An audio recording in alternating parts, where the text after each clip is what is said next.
Capital One Bowl Mania. Welcome to the Cherry Bundy Boca Raton Bowl as part of Capital One Bowl Mania. It's the only matchup of 10-win teams that you'll see this bowl season outside of the college football playoff and the New Year's Six. SMU comes to Florida Atlantic's home stadium for bowl season. Welcome, everybody. Tom Hart alongside Joey Galloway, Pat McAfee down on the field. Get ready to see two high-powered offenses led by SMU. Yeah, Shane Buechele is the key for SMU throwing the ball, one of the best passers in the American Conference. And outside, James Prochet has 102 catches for this offense. The next closest receiver playing in this game has 24. That lets you know how important he is. It's going to be a fun one today. Some key missing pieces for Florida Atlantic. We'll get to that in just one moment. SMU won the toss. They've elected to take the football. And so the Mustangs' record-setting offense will be on the field to get this thing started.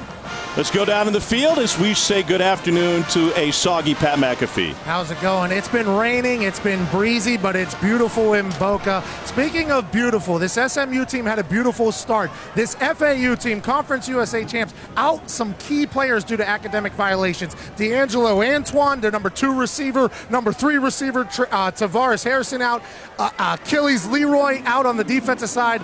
Harrison, Brian Harrison out on the, I mean, they got a lot of players out, and we're looking for a shootout here in Boca for sure. All right, Pat, thanks. If players out for different reasons, including Harrison Bryant, the Mackey Award-winning tight end, sitting out to concentrate on the NFL. So is their starting defensive end, Tim Bonner, who signed with an agent. And here we go. Shane Buechele and the SMU offense already up and going for a double pass here, and a wobbler that falls incomplete. James Prochet, who's got one of the best nicknames in football, Channel 3, trying to get aggressive early. Yeah, well, that pass, he would like to forget that pass. That's a play, receivers, you work on that in practice. You can't wait for a coach to call that play. Prochet would love to have that one back. Bad reception on Channel 3 that time. Shane Buechele's been fantastic. First team all-conference in the American for SMU. They set a school record in scoring, a school record 33 rushing touchdowns. And they face a 3rd and 7 here early.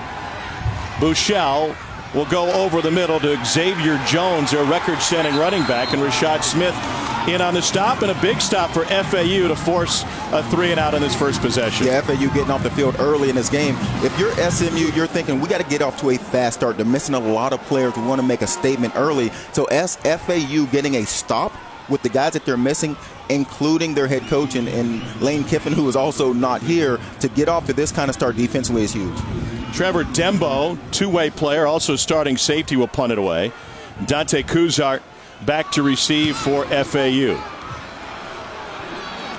Kuzart turns around and watches it bounce at the 12-yard line. And that's where SMU will down it, a 55-yard punt. Let's check out what you're just talking about. Today's Keys to the Game, brought to you by Dollar General. Yeah, when you have a team missing some players and coming into a game without their head coach, if you're SMU, you're thinking we can get off to a fast start in this game and sort of put pressure on them. And then FAU, of course, you got to overcome all of the missing pieces, especially on the offensive side. It's going to be up to Robinson to find other weapons out here. As Pat mentioned, he's missing his top 2 receivers. He's missing his top tight end. He's missing his top running back. Could be a long day. He's missing 2,300 yards and 14 touchdowns in his receiving game. Chris Robinson started his career at Oklahoma. He's got B.J. Emmons, the Alabama transfer, in the backfield, and Emmons gets stoned on first down. Robinson was the championship game MVP in Conference USA, threw 4 touchdowns and a pick here on their home field. He's from Mesquite, Texas, shared a quarterback room with a couple Heisman Trophy winners in Norman, Baker Mayfield and Kyler Murray, both on to the NFL. 2nd and 9 now.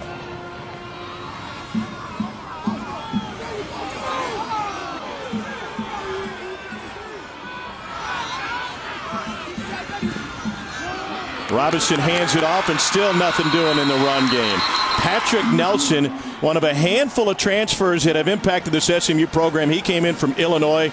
He comes with some grit and toughness, and he's a tackle machine. Yeah, Patrick Nelson leads the team in sacks. He plays near the line of scrimmage. He's an athlete. They move him around. Defensively, he is their quarterback. He's the guy that will make their plays. So FAU sitting on a 3rd and 10. And a deep out, broken up and incomplete. Great coverage on a back end from Chevin Callaway of SMU. Robinson was just late getting the ball out. It was a great job by the offensive line of FAU.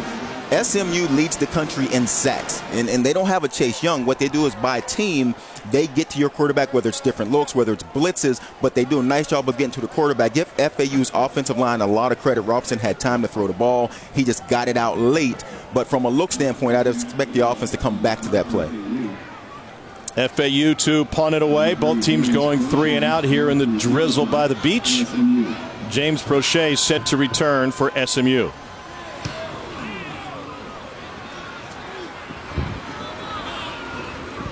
Prochet backs off after thinking about scooping it up. And we've traded punts early. That is a 58-yarder for Matt Hayball. Trading punts early. Back to Boca after this.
Welcome back to Boca. It's a Cherry Bundy Boca Raton Bowl. SMU and Florida Atlantic scoreless after each had a possession here in the first quarter.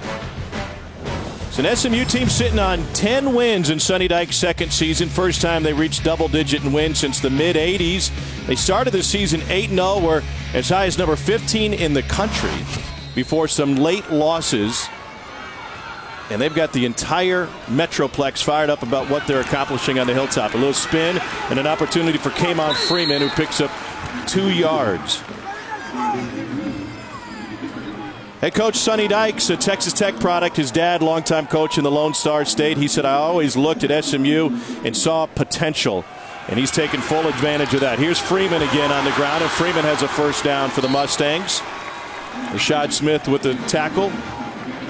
You think about SMU's great history, and of course you go back to the Pony Express. Well, this Mustang team has outrun that squad. A school record 33 rushing touchdowns and the highest scoring average in total yards per game in school history. Back to the ground, and Freeman. And Joey, usually when you think about the air raid, the running game is the last thing you think about. Yeah, and Coach Lashley told us last night that they're actually better offensively when they run the ball more than they pass. You see the attitude in this drive seems to be keep the ball on the ground. Let's establish an attitude up front.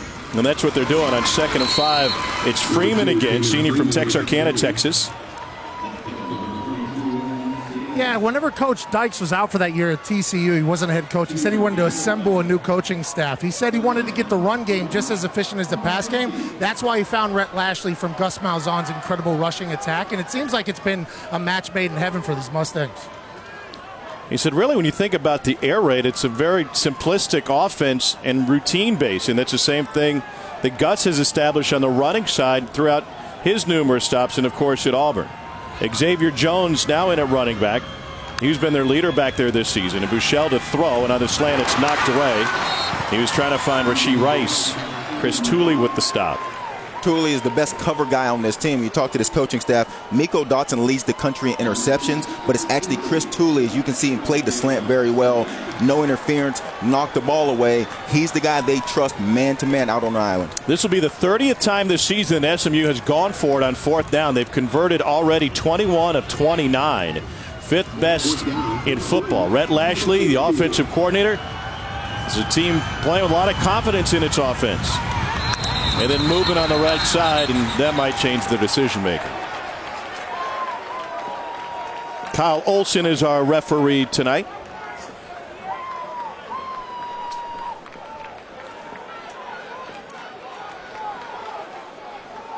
Sunbelt crew. False start. Offense, number 78. 5-yard penalty. 4th down. Right tackle Bo Morris was moving.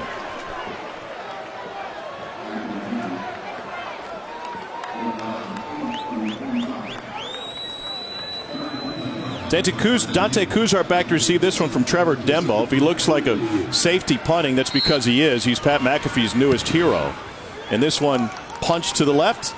Fair catch asked for and taken at the 15-yard line. So how did FAU get here, and where do they stand right now? Well, they have an interim head coach in Glenn Spencer. A 10-win season, Conference USA champs. Right after that game, Lane Kiffin announced he was leaving for Ole Miss. Lane's back in the SEC. They hired Willie Taggart on December 11th. He'll be at the game today, but he hasn't been coaching this team in the interim. In the meantime, that's fallen to Glenn Spencer, longtime defensive coordinator. Spent most of his time at Oklahoma State, where he made his bones in the Big 12. Spencer said pretty light workout for this team leading up to this bowl game. Just 9 practices. He said the first thing I did was meet with our leadership council, and we negotiated a better curfew. There's John Raines sitting in a tight end for Harrison Bryant. Picks up 8. I like the play call. Robinson getting the ball out of his hands quick. A nice quick throw. They need to get offensively, get some confidence going. The first drive, not even 1 first down, so now the quick throw helps. Robinson pressured, steps away from it, scrambles, and gets taken down in the backfield for a sack. Turner Cox.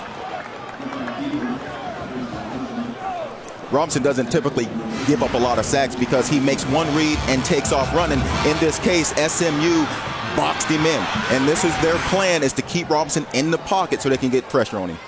He lets it go on 3rd and 5. That's complete to Big John Mitchell, but nothing doing. Pat? Yeah, after that first drive where he missed that guy on 3rd down on the inside and they broke it up, the whole FAU sideline told Chris, like, hey, we're going to get back to the pass game here, as we saw on that drive. Now, they weren't able to pick it up, but look for them to continue to sling that thing. And they also have a lot of faith in John Rain, the next big tight end for them after Brian Harrison's gone. Rain from Miami out of Westminster Christian. Another reason they might want to throw a lot today. They're likely missing, although it's not certain, 2 of their running backs, Malcolm Davidson, who suffered a concussion in practice, and Larry McCollum. So B.J. Emmons, who suffered an injury in the first game of the season against Ohio State, will be the featured back, with James Charles backing him up. This is a boomer. Bomb. Prochet backed up inside the 20. Pat McAfee, how excited are you about the kicking game? I absolutely love that. He's got a little wind at his back, too, with a breeze, and the kid just absolutely uncorked one, Tom Hart. Got a good one here in Boca Raton, Florida.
The Cherry Bundy Boca Raton Bowl on ABC is brought to you by Cherry Bundy.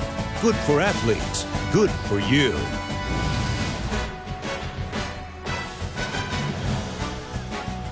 Great week here in Boca Raton for both programs. A home game essentially for FAU, although they stayed at a different hotel this week. So they're going to mix it up a little bit. They headed up the road to Jupiter.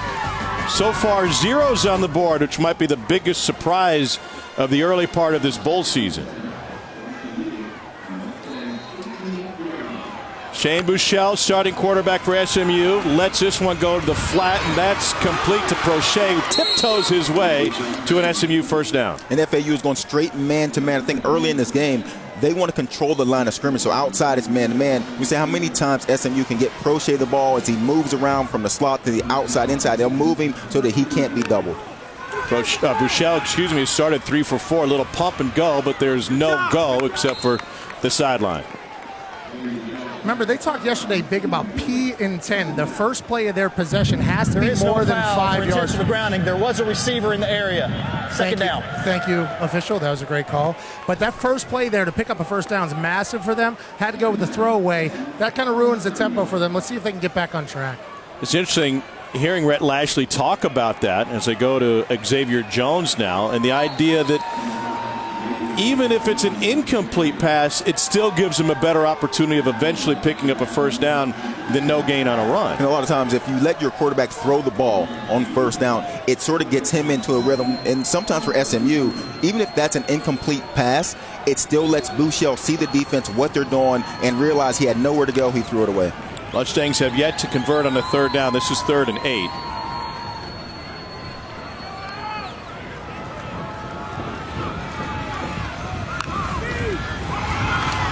Pressure coming. Buechele stands tall and delivers that for a first down. First third down conversion.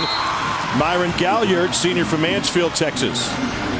And it's just man-to-man coverage on the back end. Galliard does a nice job running his defender off, sits it down. Buechele on time, coming back to the ball, and that is a big first down as they now get a chance to cross the 50. And then they give it to Xavier Jones, who finds nothing. In fact, he lost a yard. William Davis, senior from Fort Pierce, Florida, makes a stop. Interesting motivation for FAU today. You try to sit and put yourself in their heads. Not only did they see their head coach leave as soon as the season was over, but guys who didn't do the job academically, 2 more that are headed to the NFL and getting ready for the draft, have decided not to practice and play. Snap. False start. Offense, number 22. 5-yard penalty. Remains second down. So you can understand why it'd be a challenge for Glenn Spencer to get his team properly motivated today, but they've shown up early. Yeah, he has to be pretty happy with the way they're playing so far, especially on the defensive end. They're putting 6-7 guys in the box. They're bringing blitzes. They're giving different looks. 3 down, 4 down, and man-to-man on the back end. With this SMU passing game, to slow them down the way they have, he has to be very excited about his start if you're Coach Glenn Spencer. Buechele averaging 6 yards per completion here early on. On 2nd and 15, Xavier Jones again. And Jones able to find just 3.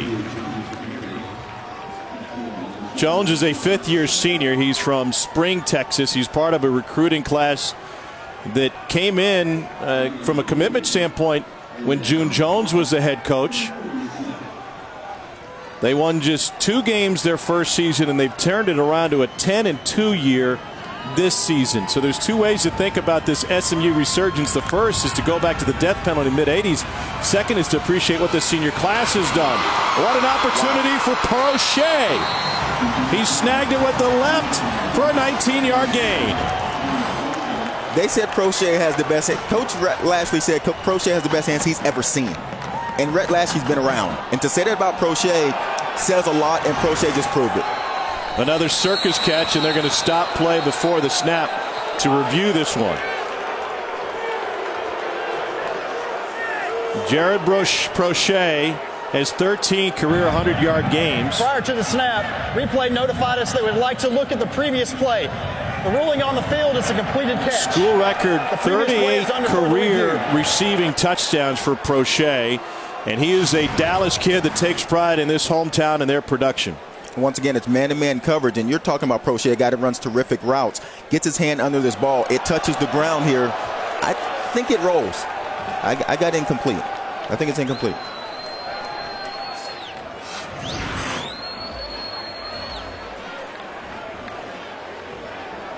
Prochet has a knack for great catches. I'm sure that's something you can appreciate, and he's got that nickname Channel 3. Yeah, I really can, and it was a great effort. Ball does touch the ground, does roll over. I expect this to be incomplete. But once again, if you look at FAU and what they're trying to do, it is straight man-to-man coverage. They don't care that Prochet has 100 catches on the season. They don't care about the 14 touchdowns. Right now they're saying we can cover him man-to-man, and they've done a nice job so far. Tom and Joey, remember what they said about Prochet in spring ball? They said he wasn't that great. He was just average. And then he went to work in the summer, and he showed up at camp a monster. They've used him a lot, especially with Roberson being out. I don't think that's going to be a catch, but that is things that he's done all season that have been eye-opening and mesmerizing for these SMU Mustangs. Goes to show kids out there that you can improve and you can take advantage of your opportunities. Prochet, along with C.J. Sanders, who's come on lately. Here's the call. Kyle Olson. Upon further review, the football hit the ground. Therefore, it's an incomplete pass. It'll be 4th down and 12 at the -47. Please reset the game clock to 6:36. So SMU will have to punt it away, but I want to go back, Joey, to something you're talking about a moment ago. The idea that FAU is going to sit in man and they're not going to have time to specifically put their best cover corner over Prochet. And right now it's working out. I was surprised when I asked Coach Spencer, would they do something different to try to take Prochet away? And he said, we're going to play our defense. He's too hard to find as fast as they go, and so far it's working out. Denbo, the two-way player, has more punts than tackles here early on for SMU. And this one looked like a safety kicked it. Dante Cozart won't have a chance for a return, or does he? Takes it off the hop. A safety punting. It's the gift that keeps on giving, just like the Jelly of the Month Club. 29-yard punt. Hello, St. Nick.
Coming up next, number 19, Boise State takes on Washington in the Mitsubishi Motors Las Vegas Bowl, 7:30 right here on ABC and streaming on the ESPN app.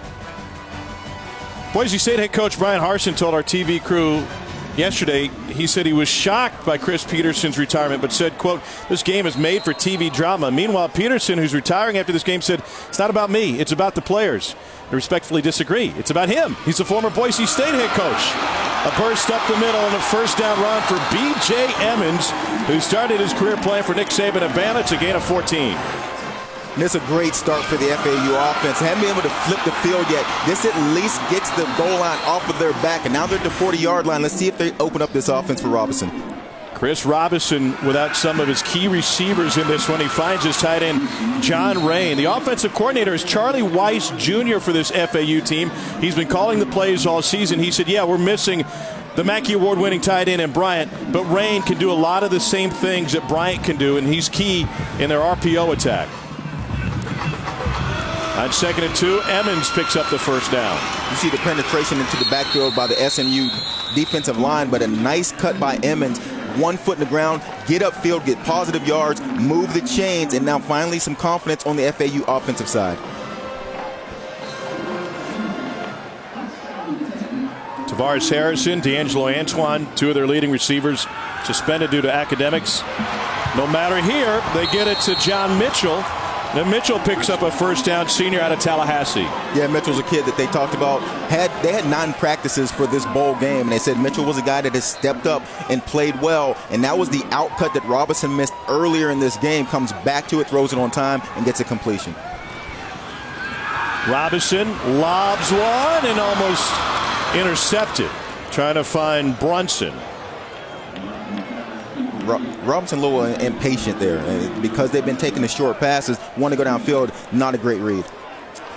Yeah, Chris Robinson is this guy who has all this swag and all that stuff. I talked to him about having a home bowl game, basically, and he said he loves that they get in front of their fans again. It would be nice to put some points on the board here in the game for their people. We're getting a bit antsy in the crowd down here, Tom. Oh, we need to call security, or think you'd be okay? I'll be fine, but I don't know if this FAU team will be. Robinson lets it go. That's complete to John Rain. I've never seen anybody in a seersucker jacket get sucker punched, but there's a first time for everything. Well, I'll tell you what, I was on the SMU side when that Prochet catch was overturned. You might have thought that I made the ruling. Yes. 4 wide now for Robinson. And that's through the hands of Rain, who came in with 31 catches. Sounds like a lot, but Bryant, the guy who's taken the place of, had more than double that. What's the book say here? Does Pat have the book on whether they go for this on 4th down or not? Yeah, Coach Kiffin used that book that made every decision for him. Coach Spencer's got nothing but intuition down here. I'd like to see him going for it here at home in a bowl game.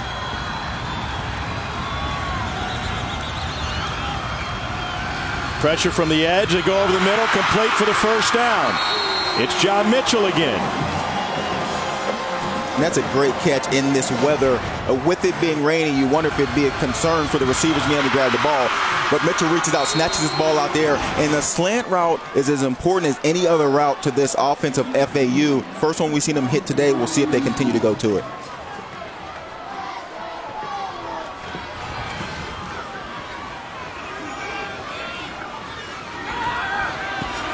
Handoff to James Charles, who picks up 3. That book Joey mentioned a moment ago is an analytic book that's handled by Brent Stockstill, former quarterback at Middle Tennessee State, where he played for his dad. And it's essentially a how-to book given all of the different conditions. This is the 10th play of the drive. It's up, down, home, road, favorite, underdog, weather-related, everything you could think of. And it's really a cheat sheet. And there's Stockstill, and there's a lot of pages in that binder. Now, does it let you know when you're missing 3,000 yards of offense, when guys don't play in this game, guys get suspended? What's the book have on that? That means you're missing like 3 chapters. Yeah, you find out what page that's on.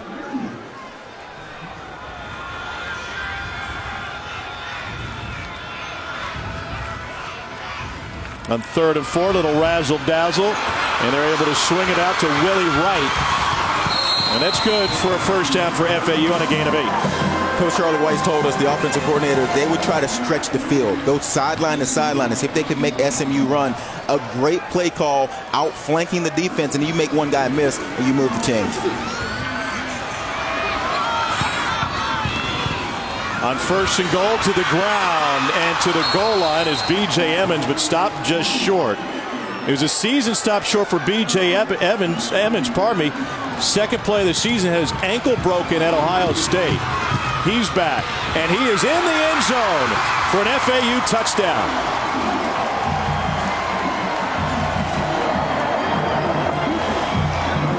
A 13-play, 74-yard drive for Florida Atlantic. And give the FAU offensive line some credit. There's some penetration, but they do clear a hole. Great run by Emmons. One step to the right, displaces his body, gets it in the end zone. Now confidently, FAU's offense knows that they can now move the ball and get in the end zone. That's good use of tempo, too, there. That SMU defensive line was not ready that quick, and they just punched it in, took advantage of it. First points of the day here. Vladimir Rivas punches through the extra point. Emmons was with Alabama 2016. He came out of Morganton, North Carolina, as the top-rated running back in the country, but suffered through ankle injuries at Alabama, then suffered a gruesome one in the opening game against Ohio State. It's surprising to see SMU's defense not being set because of the tempo. They go against their own offense in practice. These defenses that go against their own offenses that run this tempo should always be ready. They know how to get their calls in. They know how to get lined up. It's on the 1 yard line. You can't line up in a goal line defense and be ready. I don't understand it. Is there anything to the layoff? You get the end of the season, you got finals week, you finally get back on the practice field, bowl festivities and whatnot? No, not at all. Now, I do think that bowl festivities, you get to travel to Florida, you get to have some fun. But you've been doing it all season long. So you better get your calls in and get set. I think the thing about it, though, was on the flip side, though, great use of the tempo by Florida Atlantic there. They knew everybody was ready. They knew exactly what play they were going to, and they took advantage of it there quick. But you're right. SMU should have been prepared for that, but that D-line looked like they were just not at the time. Aaron Sherrari to kick it off for Florida Atlantic. Our first touchdown comes 12 minutes into the game. That was the surprise. C.J. Sanders set to return for SMU. He's in elite company. He's tied with the great Doak Walker, who in 1947 returned 2 kickoffs for touchdowns in the same season for SMU. Sanders tied for the national lead with 6 career kick return touchdowns. And he will bring it out. Sanders has room. He's at the 30 before he gets touched and finally dragged down at the 36. Finally got a touchdown on the board. Let's check out today's Expedia Drive recap. And it was the running game that got this offensive AFU started, running the ball up the middle, offensive line doing a nice job. And then there's the short throw. Mitchell with a great catch, stabs this ball on the slant. And then they want to stretch the defense, go sideline to sideline, make one guy miss. Now you're inside the 10. Defensive line not ready. Emmons great one-step cut, gets in the end zone, and FAU excited to have the lead. Finally, someone gets on the board. Tom, now everyone's happy. Everyone? Everyone's happy that we have points. Shane Buechele finds Ulysses Bentley the 4th. Here's a guy that this coaching staff wanted to see play today. Bentley's a freshman of C.E. King High School in Houston. Only has 5 carries on this season. He showed great potential in the fall, but just didn't seem to step up when he got game opportunities.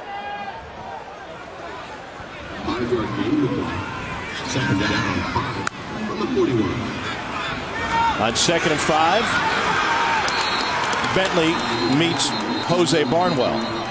It's a loss of a couple. And we got a flag on the play. Defensive line, great penetration. You can see them slanting, get to the end, to get to the back of the field, Bentley and now it's a 3rd and long. Offside. Defense, number 24. It's a 5-yard penalty from the previous spot. Remains 2nd down. Safety Zion Gilbert was offsides. Well, that's one way to get penetration. I mean, you're usually going to get some penetration if you jump offside. Correction, that is a 1st down. Penalty results in a 1st down.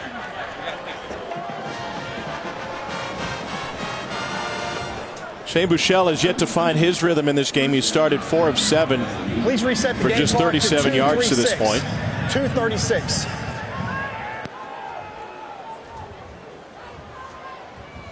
Haven't really taken a shot downfield, and that's what Buechele does the best, is throw the deep ball. And I don't know if it's the weather, I don't know if it's the defense, but so far they haven't taken that big shot. Throwback to Buechele. There's a chance for that deep ball. And he checks it down to find Colin Granson, his tight end, who gets flipped inside the 30. The double pass gets him 27 yards. And that's the second trick play SMU has run so far in this first half. And so this is a really nice play here. And give Buechele a lot of credit. Deep ball. The deep ball wasn't there. He comes down to his tight end for a big completion. Sometimes when that offense is a little stale, you throw in a little trickery, get things cooking. SMU's done it twice now, Joey. Here's Freeman. And Freeman is able to pick up 4 yards.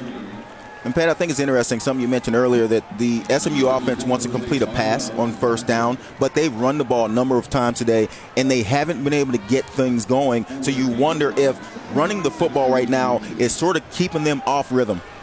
Coach Dykes told a story about how he saw Shane Buechele throw a deep ball when he was at Cal, and Shane was playing for Texas.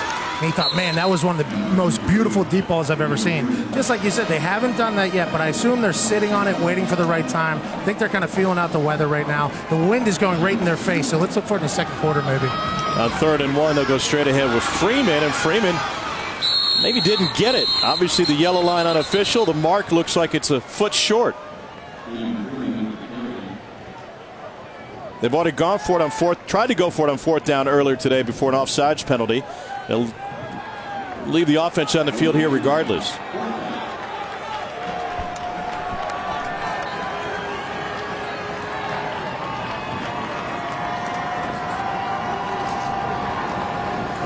So they're getting a little bit bigger here, including Elijah Chapman, defensive tackle, who's in the backfield. Big number 93. Another offsides here. And they're trying to go to direct snap to Xavier Jones. False start. Offense, number 78. 5-yard penalty. Same guy. 4th down. How frustrating must that be for Sonny Dykes? You'd like to say that the crowd noise is getting to him, but I don't. Hey, Pat. Hey, Pat, how's the crowd noise? Go there? No, Pat's down low. Pat, how's the crowd noise? First of the half. The SMU fans got very excited that they were going for it on 4th down. I think they were making more noise than the FAU fans at that particular time. But anytime you bring in like a Wildcat situation, a little bit different communication. I think it was just a little bit excited. SMU uses a timeout, gives us a chance to go back to the studio and check in with Kevin Nagandi.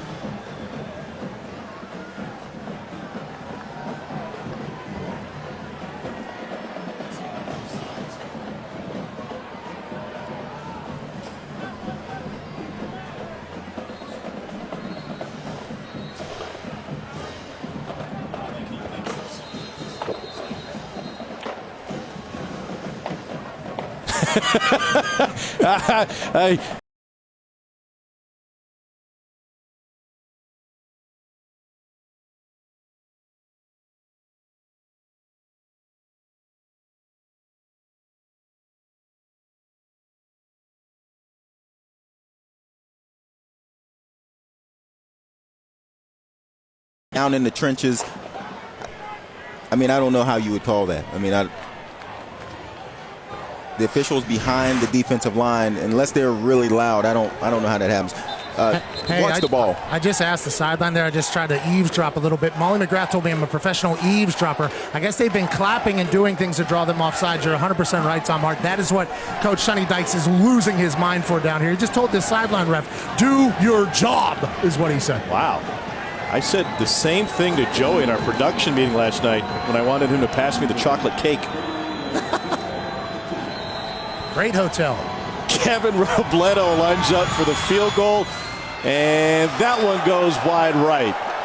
So a missed opportunity for SMU. That's on you.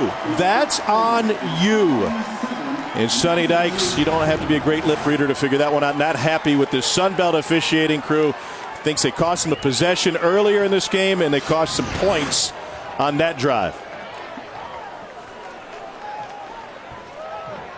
Speaking of the Sun Belt, tonight on ESPN, it'll be the Sun Belt champs. Appalachian State takes on UAB in the R&L Carriers New Orleans Bowl from the Superdome.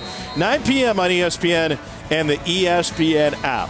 Like this FAU team, Appalachian State is playing that game without their head coach. Eli Drinkwitz left the Mountaineers, moved to the SEC, now the head coach at Missouri.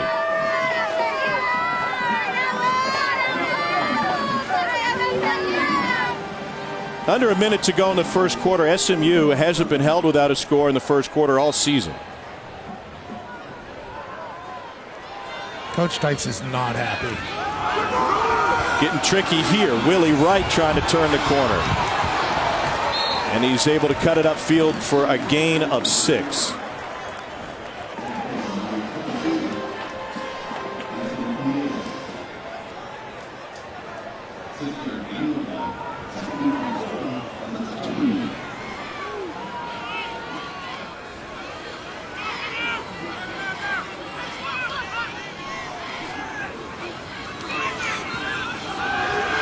Robinson over the middle. That one's broken up. Trying to find the tight end.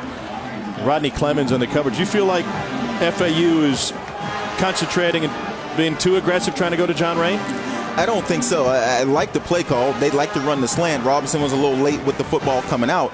But defensively, they have SMU confused right now. And we've seen it on the goal line run for the touchdown. And we just see it in the last drive. They're being able to run the ball, and now the pass is starting to open up. Trying to go down the sideline, and luckily that one wasn't picked off. 12th attempt of the game, and Rain has been targeted 6 times. Tom, you got to remember, a lot of their offense went through the tight end, so it's not like they're going to change that. They have a lot of faith in this young guy. Offside, defense, number 55. That's a 5-yard penalty. Results in a first down. Rain, senior from Miami, came in with 31 catches on the season, and the tight end's so big because they rely on him a lot within the RPOs that they run. And they move him out to the slot, so he's basically a wide receiver out wide, and Robinson feels real comfortable going to the inside slot route. Go to the seam, and this time they go to Brandon Robinson. Ball came out. SMU has it. Armani Johnson with the return down the sideline. And SMU gets the ball back with 9 seconds left in the quarter.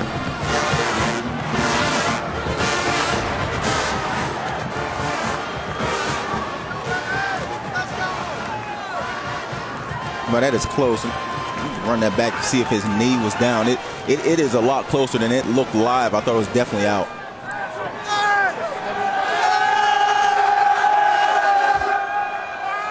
Club takeaway raving right now. Check of the knee and the elbow to see if the ball was out. Pat McAfee in the center of it. You've popped the bottle before, Pat. Get it right.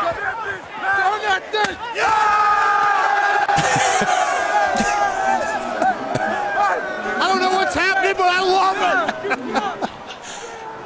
it. That is exactly what I needed today. Michelle back to work. Deep ball. End zone shot. Incomplete. Aiming for Rasheed Rice. Maybe the best takeaway celebration in football. Pat? Yeah. How you feeling? I haven't popped a bottle for about a decade, and I'll tell you what, that was a magical moment I'll remember forever, and Club Takeaway has really energized this entire sideline. I can't lie to you right now. Hey, Pat, you sound like you're breathing hard. Joey, are you out of shape, big fella? Joey, I'm 260 pounds, and I haven't done cardio in about a decade. It's hard to celebrate with these kids. Seersucker. Bouchel's got all day, and he fires a fastball underneath to Myron Galliard. It's no gain. And that'll bring it into an exciting first quarter. Oh, yeah. You say SMU has not been held scoreless the first quarter of all season long? I'm full of bad news. Oh, thanks, Tom. Got a bottle coming to the booth.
ESPN, home of the college football playoff. It's the first Saturday of the college football bowl season, and B.J. Emmons, the Alabama transfer, has the lone touchdown through one quarter. FAU leading SMU as we head to the second. Tom Hart alongside Joey Galloway. Pat McAfee is down on the field and in the rain. Coming into this game, we expected a high-scoring affair, but we didn't know quite what to expect out of Florida Atlantic. Their head coach left them as soon as the season ended, and they only had 9 practices to get ready. Yeah, missing so many guys on the offensive side, and we mentioned it earlier, they're missing 3,000 yards in like 30 touchdowns. But B.J. Emmons averaging 4 yards a carry has been the difference. Chris Robinson going to dial one up. And we got a flag on the play. SMU has only converted 1 third down early on in this one, and that's a big reason for their struggles. Prochet claiming he was being held. He's got 11 straight games with a touchdown.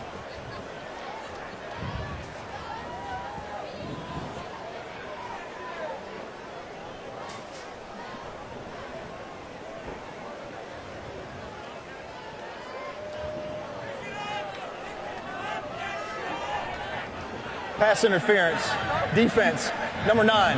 It's a 15-yard penalty from the previous spot. Automatic, first down. Karan Hafiz, junior from Jacksonville, gets flagged for pass interference. I would think that SMU would be happy having Prochet matched up with a safety. Yeah, I think so, but the coverage there was not just a man-to-man. There was a safety deep. Not a great read by Buechele, but they got lucky and got the interference call. Xavier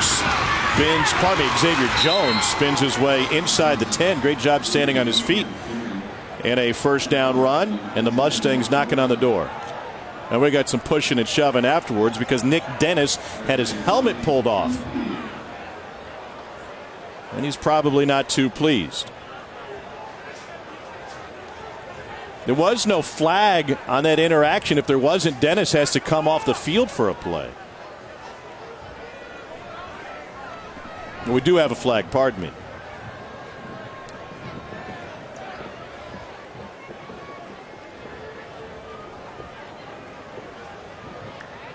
Sonny Dykes is just thinking, please don't let it be on us. Not another penalty when we're getting into a scoring situation, having a chance to get some momentum finally. And it's been penalties that have backed them up the couple times they've been inside the 20.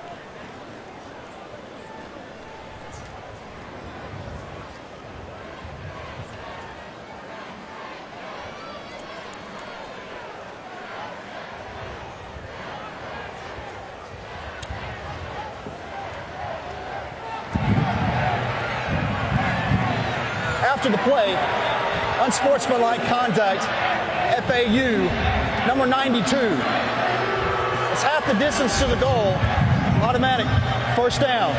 That is number 92's first unsportsmanlike foul of the game. Please reset the game clock to 14:50. 14:50.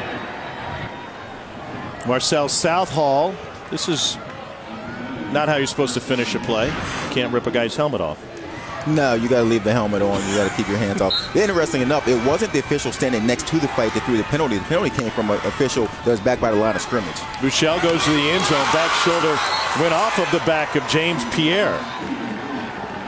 It's great coverage. There was nowhere to go with this ball. James Pierre was between the quarterback and the receiver. So if Buechele was trying to squeeze this ball in, there was just nowhere to go. That's great coverage man-to-man outside.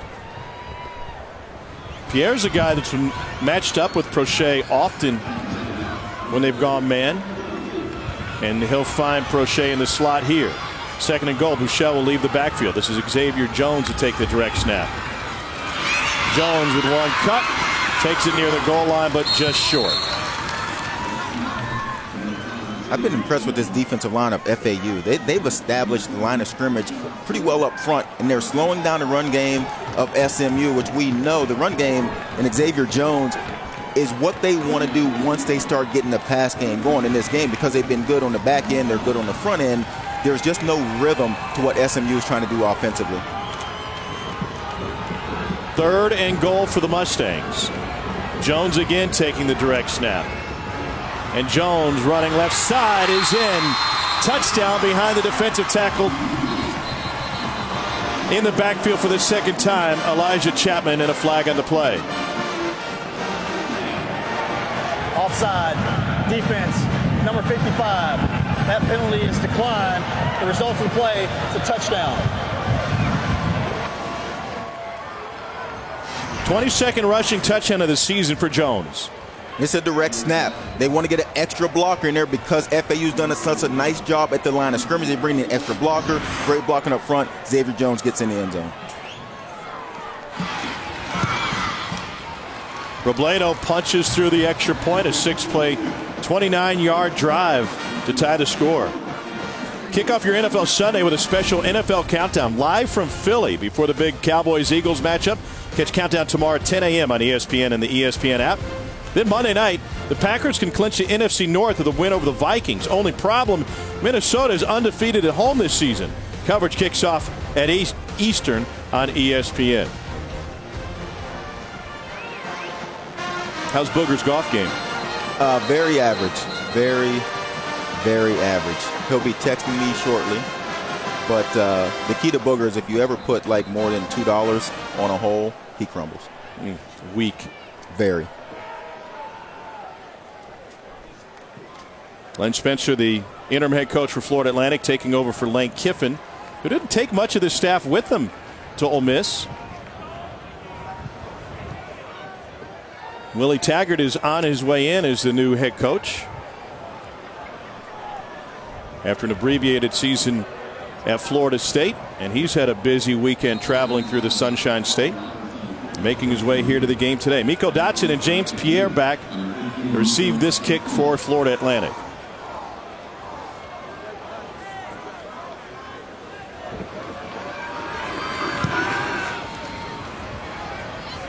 No return, and that'll bring it out. Let's bring it down to Pat McAfee. Thank you so much. I am being joined by the new head coach of the FAU Owls, Coach Willie Taggart. You signed a week ago. What has the first week been like as the head coach here in beautiful Boca? Well, we had a recruiting weekend the day after I got hired, so had to get going on that, and then you had early signing period, so tried to finish that up, and it's been a great time interviewing our players and getting a chance to evaluate them and our coaches throughout bowl practice. So it's been really good being around them and seeing those guys compete and get out there. After watching them today, what do you think you have to do to take the next step? They're Conference USA champs. Obviously, there's a lot of suspensions due to academic violations and things like that. What do you need to do to take the next step? Well, we got to make sure we don't have any more suspensions for that reason, for sure. But we got to continue to recruit well, and the standard is the standard now. I mean, in 2 years, we won 2 conference championships, so we got to continue to build on that, and you do that by getting some really good football players in here. What did you see at FAU that made you very excited to get the gig here? Well, I think it's one of the fastest up-and-coming football programs in the country, and you look at our recruiting base here in Broward, Palm Beach County, and Dade County. You don't have to go anywhere. You can stay here and then get some guys and build it. And I think it's a place that want to be great, and we got administration that's behind our program that want to do big things. I'm really excited about it. All right, well, good luck, Coach. Thank you so much for your time. Congrats on being the new head coach. Back up to you guys. Academic violations not going to stand under Coach Willie Taggart. Yeah, that's not a good sign. 3rd and 1 here. Key players that were academically ineligible for this bowl, and it's not a good sign of the overall health of the program. And as a head coach, you can't be happy to see that when you come in. First down run, almost broke it. It's James Charles. But it's always interesting this time of year when a new coach takes a job before a bowl game. There have been instances in the past where they've come in and coached immediately.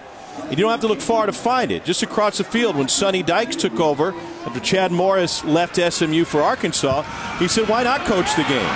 Here's Charles with a big run and another first down.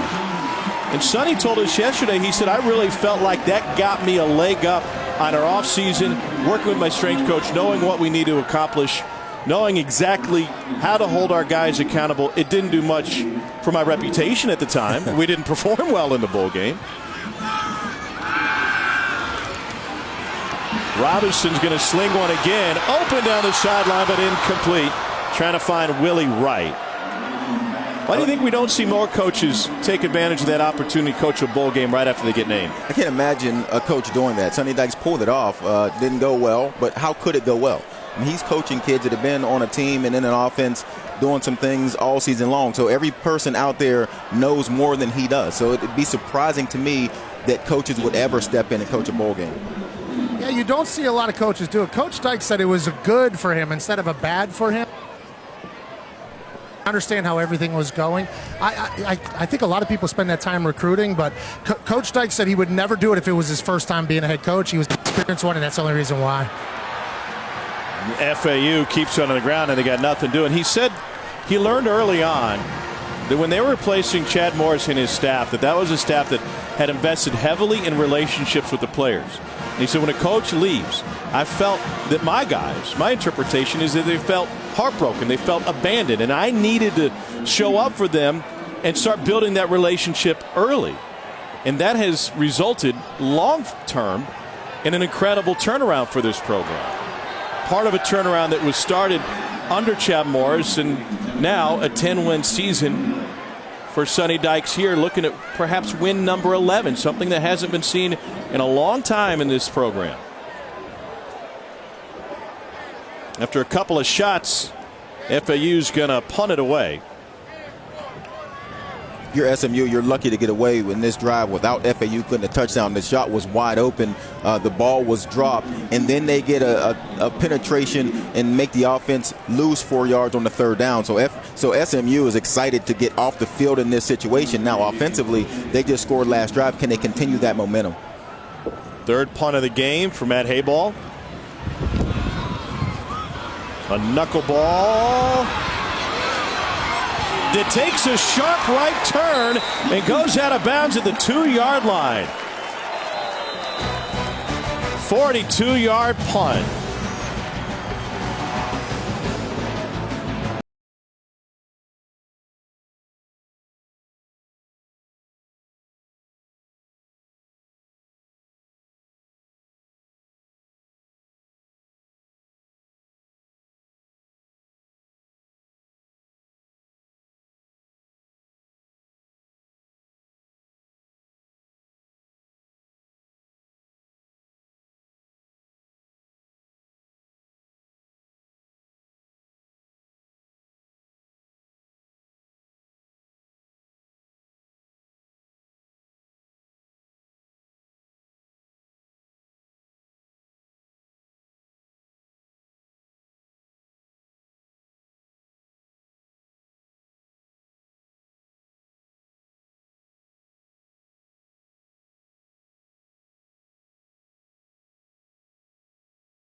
Welcome back to the Cherry Bundy Boca Raton Bowl as part of Capital One Bowl Mania.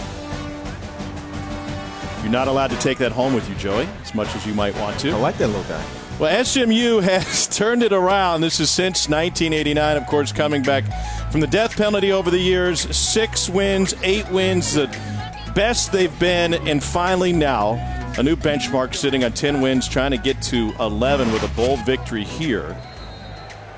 And we had a great conversation with Sonny Dykes about the potential of this program. He said he saw it over the years when he was recruiting Dallas for Texas Tech. He said you walk through the high schools in Dallas and you'd see an Oklahoma jersey, a Texas jersey, A&M, Texas Tech. You wouldn't see any SMU, and they wanted to take the town over, but they wanted to time it right. Once they kind of got things going, then they've done a fantastic job of getting the excitement high around the program in the Metroplex. Yeah, this pony up Dallas mantra that Coach Dykes has said is all about rallying Dallas around SMU, and I think it's working out for him. You got a lot of people coming back to Dallas to play for SMU after going experiencing other places. Yeah, there's two ways to do it, right? I mean, they're getting kids locally to come to SMU, but they're also, because there's so much fantastic talent in that area, getting kids to come back and using the transfer portal like no one else really has. Typically, when we hear coaches talking about the transfer portal, they complain about it. Well, this is kind of like the money ball for Sonny Dykes. They've recognized inefficiency and said, let's find a way to take advantage of it. Dykes on a crossing route Bushell on the crossing route finds C.J. Sanders, transfer from Notre Dame. Sanders gets 4. And that is a great defensive stop. Sanders is the speed guy in this receiving core for SMU, coming across the field, getting the ball in space, letting him make a play. And that was a great rally by FAU, forcing a punt. Now, there's no way the book was going to say go for this one. you have to punt this one away. Hey, they were thinking about it, though. You saw Bushell standing on the field going like, are we doing this or not? I think this is the right decision. Let the big safety hammer one with a little wind at his back. Dante Kuzar from just up the road in Jupiter back to return this one for FAU. Trevor Denbo indeed booms one, and it's taken as a fair catch at the 42-yard line. A 46-yard punt. Kicks galore.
The Cherry Bundy Boca Raton Bowl on ABC is brought to you by Pacific Life.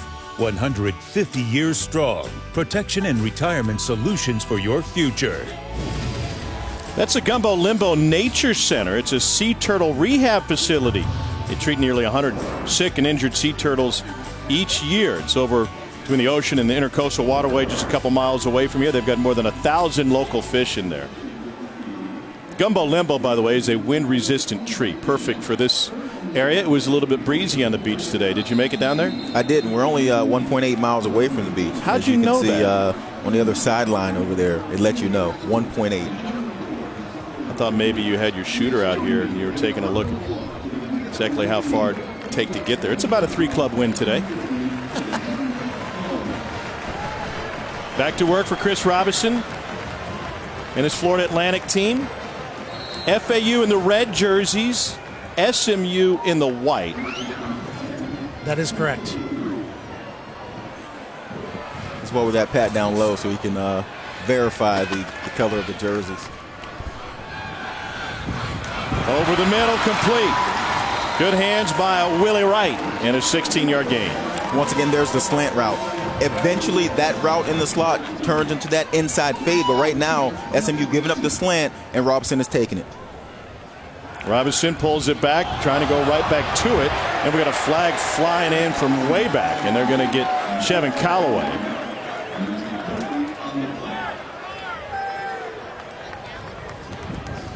Good on by the back judge.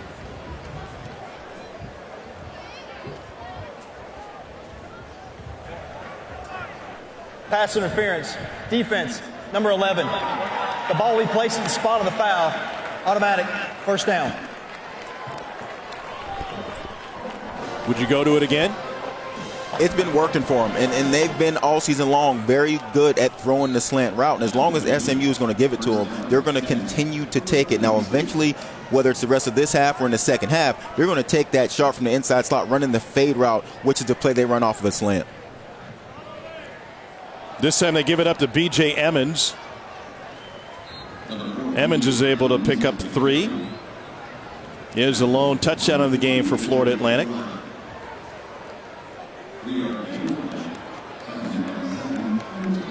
Offensive coordinator Charlie Weiss Jr. He's still young, but he's been in the game for a while. Here is Robinson taking off, and he picks up a first down.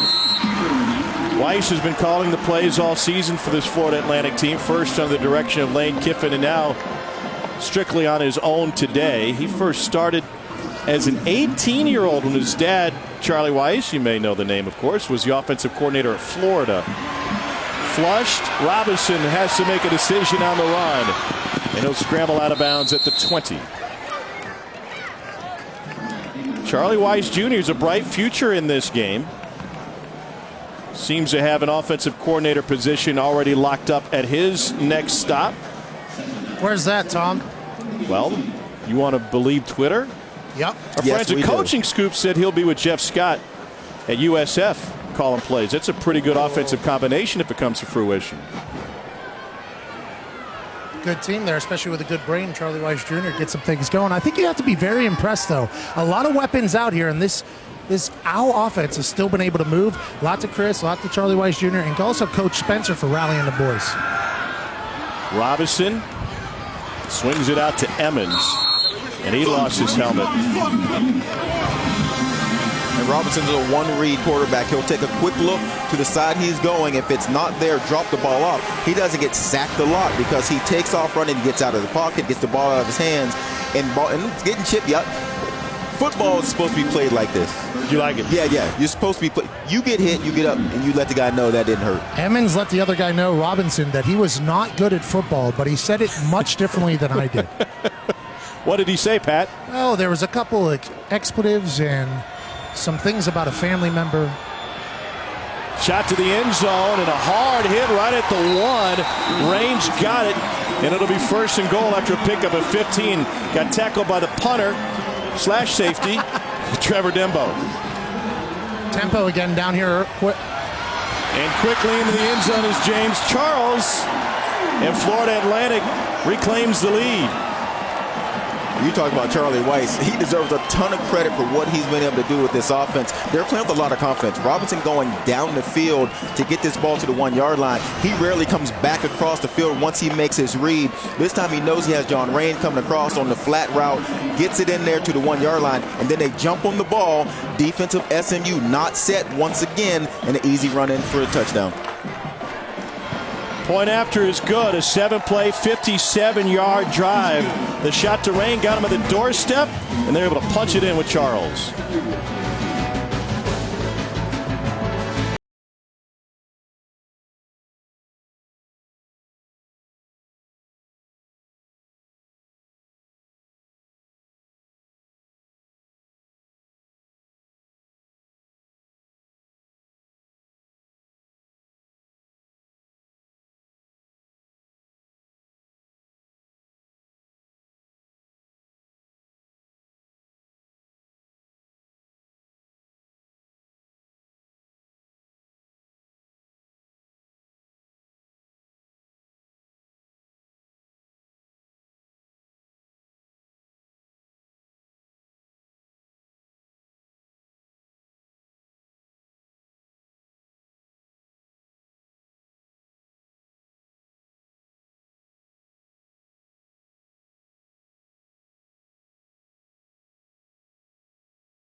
James Charles with a touchdown run for Florida Atlantic, the St. Thomas Aquinas product, and FAU has a 14-7 lead on SMU. Experts thought this game would get to 70. If so, we're in for a record-setting second half. We have time. A lot of time left in this game. This is not how I think anybody thought this game was going to go, Tom. Why do you think we're here? I mean, why do you think the game situation is at this point? Well, I just think this has been a great coaching job by interim head coach Spencer and Charlie Weiss Jr. for this FAU team. And for SMU, they just got to not shoot themselves in the foot in big situations, which they have done in the first quarter a couple times. So here we go. C.J. Sanders breaks free. He's to the 40-yard line and finally escorted out at the 45. A 36-yard return for the former child actor.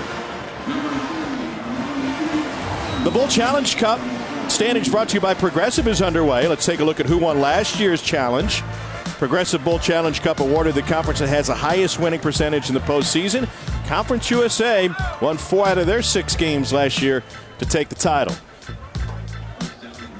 How about C.J. Sanders with that return? He's the guy that you played ball with his dad at Ohio State. I did. He's my roommate. I went down and talked to C.J. before the game just to give him a hug. I hadn't seen him in forever. He's their big play threat. He's the speed guy on this team. Shifty run by Xavier Jones, who's able to pick up 2. Sanders started his career at Notre Dame. Here he is with Jamie Foxx. He played a young Ray Charles in the movie Ray. Glad he got healthy. That's him acting with Grey's Anatomy in season 2. He's also been on Cold Case, judging Amy. I know that's one of your favorites. Yeah, I saw Ray, and that was where that was the end of me on that promo. Did you know when you watched Ray that you were looking at C.J. Sanders, your teammate's son? I did, yeah, and part of the reason why I watched Number 3, 5-yard penalty, second down. His dad not only played at Ohio State, but in the NFL from 95 to 02 with the Oilers and Titans. He's the active leader in the FBS in kickoff return yards and kick return touchdowns.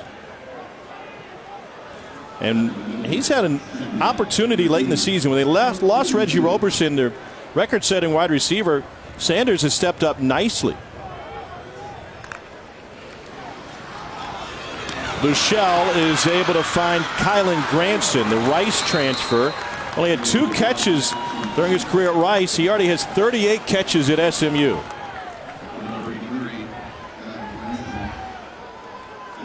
SMU not going very fast offensively. They're staying on the ball, but they're not going very fast. You would figure after a catch, after a first down, that they would be in fast mode, and they're really not. I just don't feel like they are very comfortable with what they're seeing from the FAU defense. Yeah, this has been interesting. They ran 109 plays a couple times this season. It's been very different here tonight. Buechele fakes left, rolls back right. He grounds that one in front of Granson. What do you think it is? And they started out this game fast, but they also started with some quick 3-and-outs. And I think it's been the front. The defensive line for FAU has been good, even without Tim Bonner. There is no foul for intentional grounding. There was a receiver in the area. Second down. We talked about them missing guys on the offensive side, but they're missing Bonner on the defensive line. They're missing Leroy, their leading tackler, their leader in sacks, leader in tackles for loss. And defensively, they've been really good up front. Second and 10 for Buechele, and he's able to find James Brochet. I'm thinking SMU. This is 2 plays here. If they don't get this on third down, I expect them to go for this. I think offensively right now they're looking for a rhythm. They're looking for some momentum. And this is a situation, being inside the 40, you got a chance to go for it if you don't make it. So how does that change the play call in 3rd and 5? To me, it doesn't change it at all. I think you try to get it on third down, try to get these 5 yards, but realize you're coming back, getting on the ball, and doing it again if you don't. A lot of trying to get half of them back right now, try to make it 4th and very short. But I agree with you, Joey. I think they're definitely 4-down territory right now. Here's Granson, the tight end again, and an SMU first down on a pickup of 12. Now looks like they're going to go tempo. Now, is this really going to be tempo? They're going to look over and take their time. It looks like they're actually going tempo now, which is what you want to see out of SMU offense. Xavier Jones picks up 4. Do they stay on it? Granson has to come out of the game. In fact, they'll have a whole line change here. which kills your ability to go fast, because now the defense gets a chance to substitute also. So apparently the personnel you had on first down is not exactly the personnel you want for 2nd and 6. Hard to run tempo like that. Here's Kimon Freeman. You got to remember, tempo helps out their offensive line a lot. Joey Galloway just said that the D-line has been disruptive against this SMU offense. They know that, and tempo has been an asset all season for this offensive line. So now that they're herky-jerky, they haven't been able to take advantage of that. Damon Brown, the safety, lost his helmet. He has to come out for a play, and a first down run again from Kimon Freeman. And I like the way Pat said my whole name, Tom. I think you should let him know. Go with the entire name from here on. I'm going to go Joey Galloway from here on out. Oh, you're going third person. Yeah. Joey, third person. 22-5 in picks, Galloway. Well, how do your pick for this game turn out? I'll know here in a couple quarters. Michelle rides it, pulls it back, and fires incomplete. Joey Galloway, what'd you think of that play? I thought it was great coverage by Tooley. He said earlier on he's their best cover guy, and he is covering the slant well and not interfering. You see a lot of interference plays when guys are running slants, and he did a really nice job. And that's the 10th play of this drive, so they've been out on the field a while. But the SMU offense, once again, is going slow, so it's allowing FAU to reset, get in their proper positions. They're not putting a lot of pressure on them from a speed of their offense standpoint. This holiday season, most Thule's are attached to the top of SUVs on the interstate. Thule attached to the SMU receivers. Michelle going to the end zone. Incomplete. Crochet, the intended receiver. Amon Ross had him covered, said no. Gave him the Dikembe finger wag. And I think that speaks to the rhythm that Buechele doesn't have in this game. This ball's out late.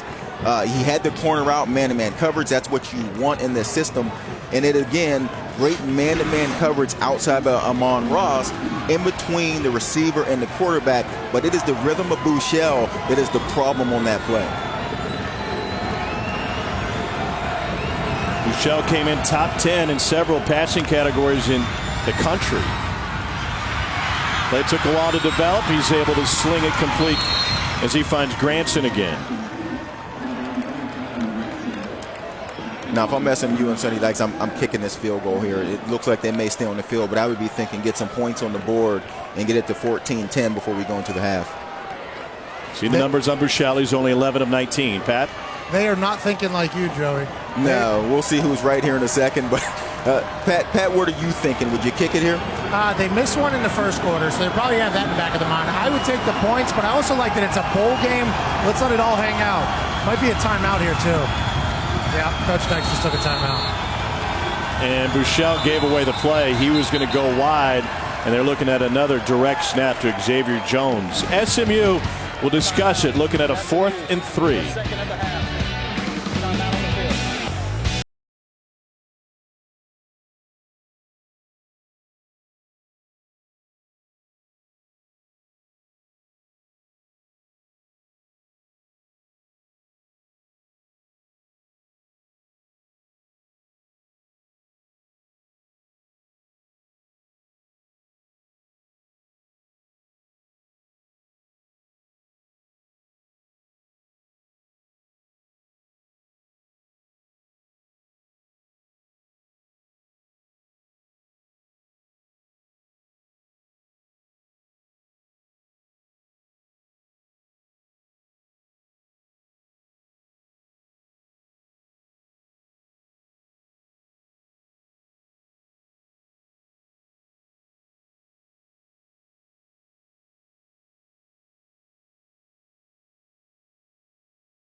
Brett Lashley and his SMU offense going to stay on the field for a 4th and 3.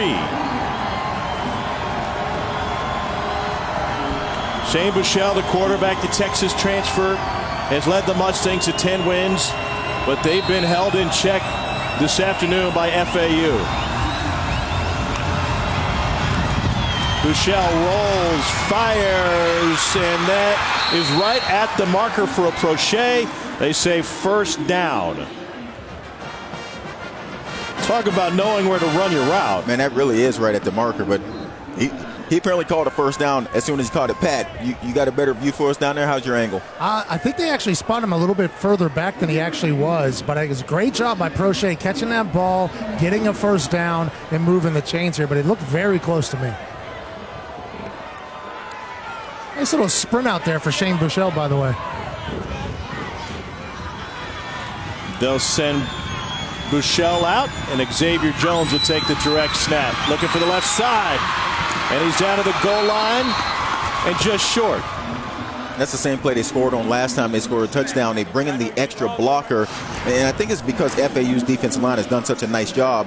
So they bring in the extra blocker, and that is a really good spot. His body is in the end zone, but the ball definitely comes down on the 1-yard line. Kamen Freeman is now in. Jones will get a breather. Freeman stoned at the goal line. Rashad Smith, the senior linebacker, filled up the gap.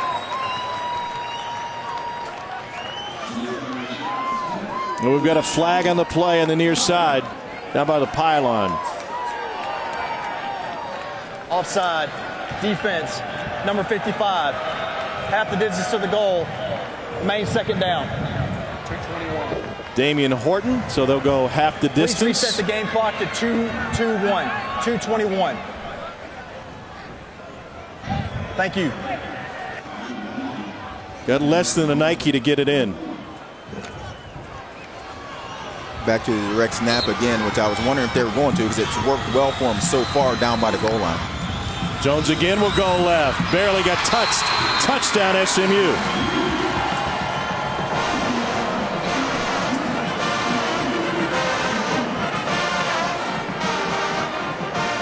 Four touchdowns scored in this game today. All of them have been 1-yard runs. They're starting to develop a little bit of confidence in their offense, going for it on 4th down and converting.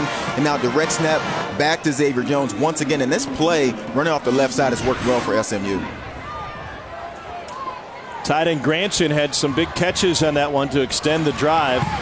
And the extra point is good off the foot of Kevin Robledo. Mustangs and Owls tied at 14. The Florida Atlantic team that has led this game twice, 7-0 and 14-7, going to find their way without their head coach. Lane Kiffin took the Ole Miss job. He came here from Alabama, was the youngest coach in the NFL back in the day. He's worn a lot of different visors in his time. Just one single year on Rocky Top before heading to USC. The tarmac wasn't kind. Then OC at Alabama. And now head coach of Florida Atlantic, 17-19, going back to the SEC. How do you think he does at Ole Miss? I think he does a good job at Ole Miss.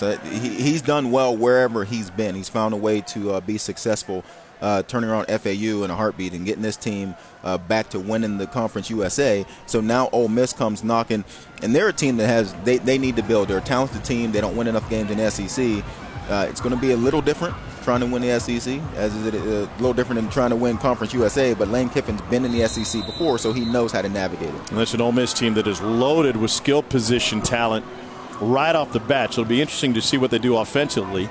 They've already sold a ton of tickets in Oxford, so the interest is high. I don't know if I would like to go to the SEC West. No. That's not quite the conference you'd want to go play in right now. Two new coaches in the SEC West this upcoming season. Touchback, and Florida Atlantic will bring it out. Chris Robinson started his career at Oklahoma. Talked to him yesterday about the quarterback room there. He said, yeah, it was interesting. Baker Mayfield and I, we butted heads a few times. Same personality. We both wanted to be the center of attention. He spent a little bit of time there. You're in the room with two Heisman winners and Austin Kendall, who's thrown for nearly 2,000 yards for West Virginia this season. and Robinson. It was a different experience for him. He'd never been a third-string quarterback. Yeah, when you get in that room, there's going to be a lot of good players in the country that would be a third-string quarterback when you got 2 Heisman Trophy winners in the room. Lincoln Riley dismissed him from the team. He ended up at FAU. Here's B.J. Emmons, and Emmons is able to find 10. He's also had to deal with a pair of suspensions since he's been here at Florida Atlantic. The coaches have raved about his maturity, and when we asked what he needed to improve on for next season, he said just to continue to learn how to be a leader. Pressure coming up the middle. Robinson works outside where there is a flag right in front of John Rain. You'd imagine it have to be an offside coming from the sideline or an illegal formation. I'm thinking offside, Tom. See what you got, Joey Galloway? Yeah. Offside, defense, number 35. It's a 5-yard penalty. Remains first down. What'd you do? You went 22-5 in your picks this year? I did. I did. And you got that right. You want to buy my lottery ticket later this afternoon? Well, unfortunately, I didn't win anything on my 22-5 because I was afraid to jinx myself. I did. So, so you wouldn't want me to buy your lottery ticket because I might jinx it. I knew Joey was a hot horse, and I rode that thing all the way to the glory hole. Now, I don't know if you guys showed the graphic. That 2017 Oklahoma quarterback, Chris Robinson has a lot of swag, like Kyler, like Baker. Emmons carries this one for a first down. When Robinson was talking about him and Baker sort of butting heads, as you sit there and you talk to him, you think to yourself, I could see that. Yeah. Yes. You could see that happening. Yeah, very similar individuals. He's finally picked up some snaps at Florida Atlantic. He's also picked up a habit for tattoos. He said he really didn't have many when I got here, but part of the ink that he features includes a butterfly in his right forearm. A bit of a rebirth for him here in Boca. What's a butterfly start as? Caterpillar, Pat. There it is. There's a little Emmons. slow start for Chris Robinson in this FAU offense, but now they're rolling here with 1:30 left. Ain't that right, Tom? Yeah, right out of the cocoon. He's spreading his wings. You're my favorite monarch. Fresh set of downs for FAU. Fun fact about Boca, there's a butterfly farm here in town. Almost went to it yesterday, but the sun wasn't. Almost. Almost. Yeah, we're sure that was almost. That one's complete. Coming back to the ball is James Brunson. It's a pickup of 8. What distracted you at the last moment that you didn't pull into the butterfly house? Well, we called the place, and they said since the sun's out, the butterflies are going to be boring. So my lady and I decided to say no, but big fan of those things. They make you, I guess, a happier human is what they sold on the website. Speaking of happier human, this little 2-minute drive they got going on here is very nice, Joe. It really is, and Robinson's showing a lot of confidence. But again, I go back to the offensive line. This SMU team leads the country in sacks, and Robinson has had plenty of room to throw the ball, and that is a great back shoulder throw. And again, going to John Rain. I don't know that they miss Harrison Bryant because Rain has played well in this game, and Robinson clearly feels comfortable throwing the ball to him, putting the ball in a place where only Rain can get it. James Charles into the end zone. 15-yard touchdown run. And the home team Owls go in front for the 3rd time. What an answer. SMU gets a touchdown, a walk-in, and then they march right down the field here in a 2-minute drive. That's a heck of an answer right here in Boca in their hometown. Took them just a minute 12 to cover 75 yards.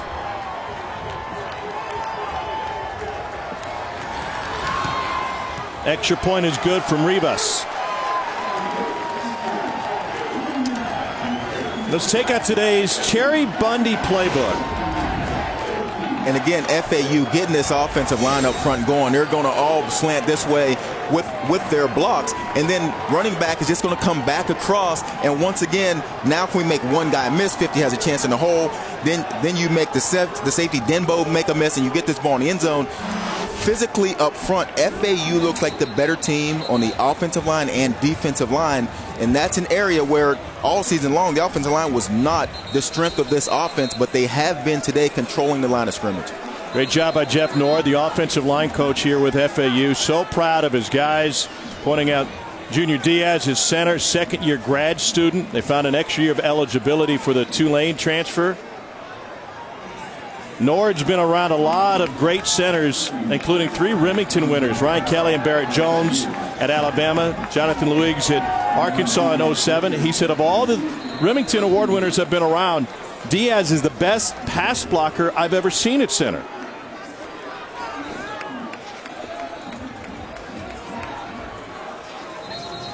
There's missing players in just about every other unit for FAU, but the O-line intact here in this game today, and some guys that want to prove their worth to get a chance to play in the NFL.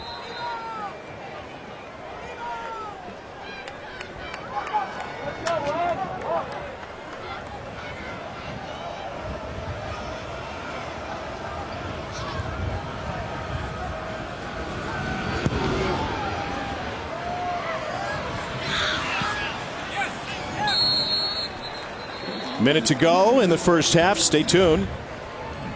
Coming up, we'll have the Mercedes-Benz halftime report with Kevin Agandi, Jonathan Vilma, and Mark Sanchez. A lot to cover in college football, including a big one tonight. Boise State and Washington playing out in the desert. 43 plays apiece here in the first half, so on pace for just a bit off pace, but relative to the score, it's a lot more plays than you would think. Yeah, and FAU is the team that it feels like is going really fast on offense. We've seen SMU's defense a couple of times have trouble lining up, and FAU is taking advantage of it. Shane Buechele fires, intercepted! Rashad Smith with the takeaway. And the Owls will have another chance before the end of the half. Smith with another cutback. He's going to take it to the 20, gets a block, and finally gets tripped up inside the 15. A 23-yard return on Smith's 3rd pick of the season. One of the assistant coaches came up to me right before that and said, we're playing our asses off. I believe that is an understatement. I'm not sure you can say that, but you did, and Smith is having a big day for FAU. This defense is known for intercepting the ball, and this is a huge interception. Getting the ball back, 42 seconds left in the half. They just went up 7 points to get the momentum, and now the defense does what they've done all season long, give their offense the ball back. Nation's leader in takeaways, interim head coach Glenn Spencer showing appreciation for Smith. And now we'll see if FAU can take the first 2-score lead in this one. Is there no celebration? No turnover celebration for FAU? What, not quite the same on the SMU sideline. Come on, Pat, get something going down there. I was trying to find a club. Into the end zone. Caught. Touchdown, FAU. It took them 1 play to get it in. Brandon Robinson with his first touchdown of the season.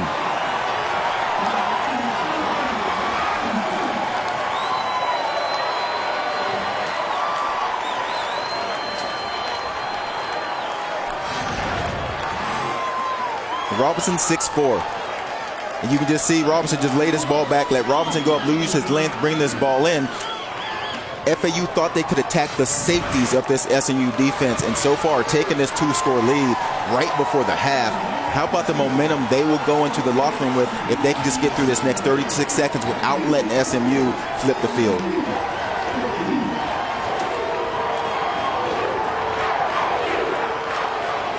FAU will have a real chance to extend this one. They receive the second half kickoff.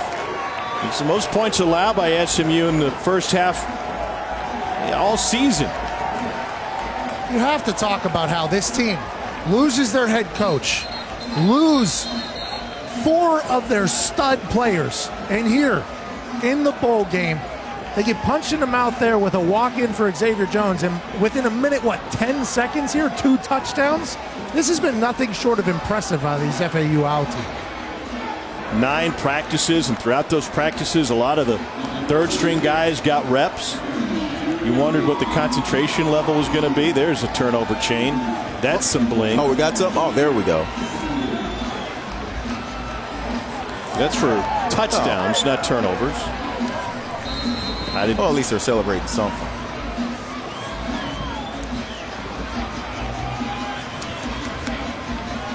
I wear my jewelry all the time. That's thinking the same thing. Just keep it on all the time, and then you're always celebrating. That's exactly right.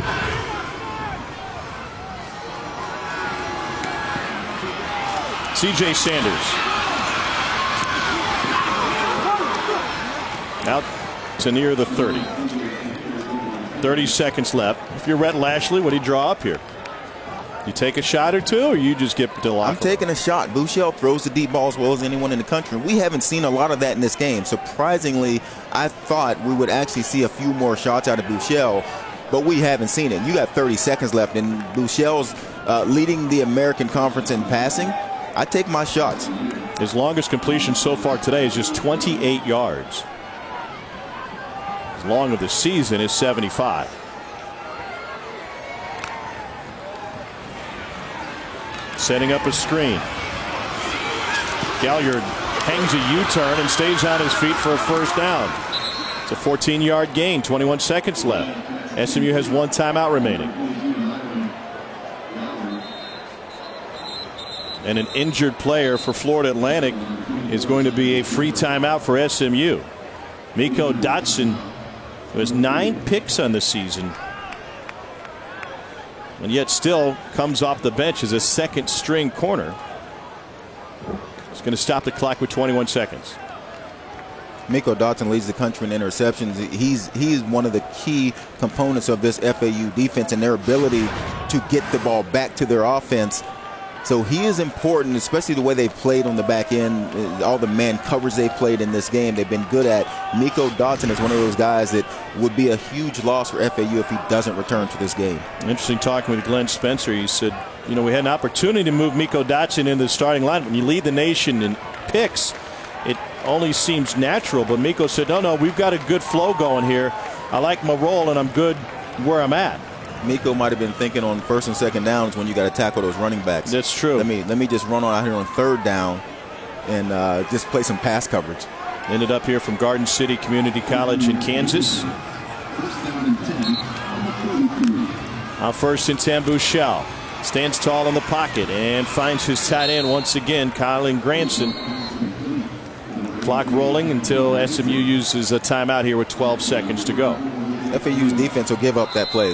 They'll give up the 8-yard gain, because now it forces a timeout by SMU. So they're thinking, timeout of the half. Leave it in front of them, just come up and make a play. 30-second timeout. It's a 28-14 game here with Florida Atlantic on top of SMU. We expected a high-scoring affair. Welcome back to the booth. Tom Hart, his name is Joey Galloway. I'm supposed to say both the first and last name. What do you think the message is like in the discussion in the SMU locker room when they try to figure out how to get this offense going? Buechele doesn't look comfortable right now. You can see his feet, even on the interception he threw, his feet were dancing around. He just cut the ball loose. And so they have to find a way to get some rhythm, get some confidence in their quarterback.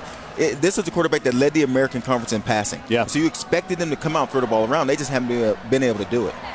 On the other side, FAU has played inspired defense. You mentioned that the offensive line is playing great. Seems like in the trenches they have outperformed SMU today. Yeah, and I think coming in, SMU thought they'd have the advantage up front in the trenches on both sides, and that just has not been the case. FAU playing with a lot of confidence, and once again, a short throw to the sideline.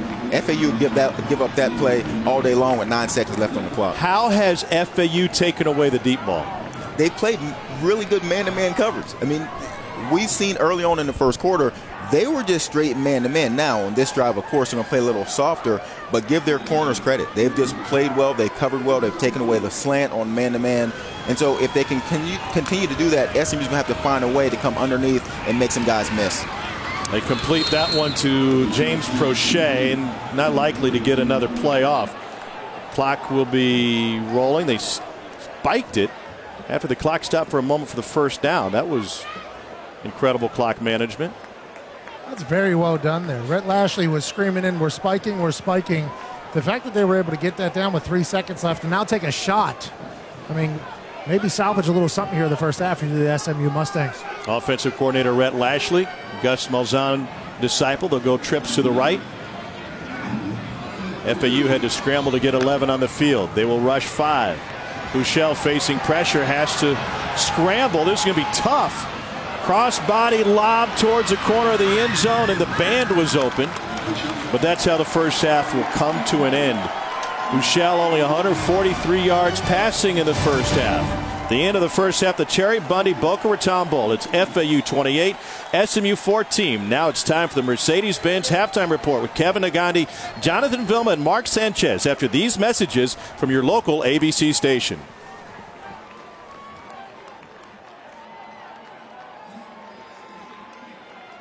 Scores going into half. Your message to the team will be what? Quit hurting ourselves. I mean, personal fouls kept one of those drives alive. Should have been off the field. Got to hold on the ball, right? Turnovers, hold on the ball, get turnovers, and nothing stupid. Got to play smart. Coach, you're doing a hell of a job as an interim head coach. Congratulations, Players sir. make plays. I respect that. And coaches coach players. Great stuff by Coach Spencer in the first half in the FAU Owls.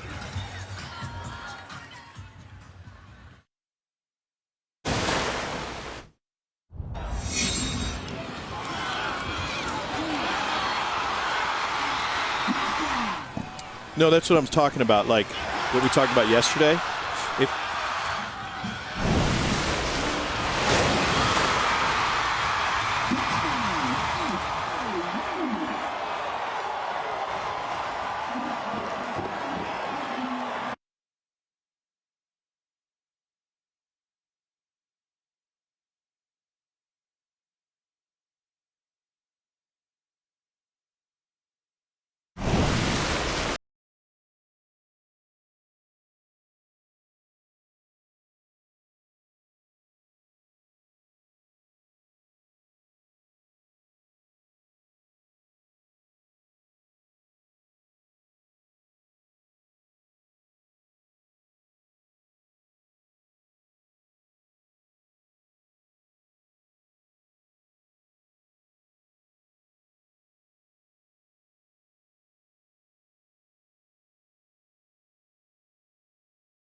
Welcome back to Capital One Bowl Mania. Welcome back to the Cherry Bundy Boca Raton Bowl as part of Capital One Bowl Mania. Happy holidays, everybody. Welcome back to the first Saturday of the bowl season. Florida Atlantic with a 2-touchdown lead on SMU after a late flurry to end the first half. Tom Hart alongside Joey Galloway. Expectations for this SMU offense were that they would be high scoring. They haven't been just yet. You expect a change? Yeah, Bouchel's 15 of 26, doesn't look comfortable. Prochet has 102 catches on the season, has 5 for 34 yards in this game. And Xavier Jones has 10 rushes for 26. So offensively, they haven't looked like themselves. And FAU has come out and they're playing man-to-man coverage. And we're talking about a guy like Prochet who has 14 touchdown catches. And they're saying, look, we're going to go man-to-man because we believe in our back-end coverage. And FAU has been terrific on the back end, and they're dominating up front also. All Xavier Jones did was set a school record for rushing touchdowns so far this season, and he does have 2 scores, but averaging only 2.5 yards per carry. Meanwhile, Shane Buechele's deep ball has been key part of his weaponry. It's been missing from action so far this afternoon. As we hit nightfall under the lights in Boca Raton, it's FAU playing in their home stadium that looked like they didn't lose their head coach, and they haven't had 3 players suspended and missing 2 sitting out for the draft. Florida Atlantic will get the ball to start the second half. An opportunity for a kickoff return. Miko Dotson. And he got popped. Gives us the chance to check out today's Pacific Life game summary. And this is how FAU went into the locker room. They go down, they get a nice run up the middle, make a safety miss, get this ball in the end zone, and then they do what they do best. They create interceptions. They're leading the country and creating turnovers. And then once you get this ball, you take a shot to the end zone, you put a stamp on the first half, you take all the momentum in, and you come back out for the second half, and you get the ball up 14 points.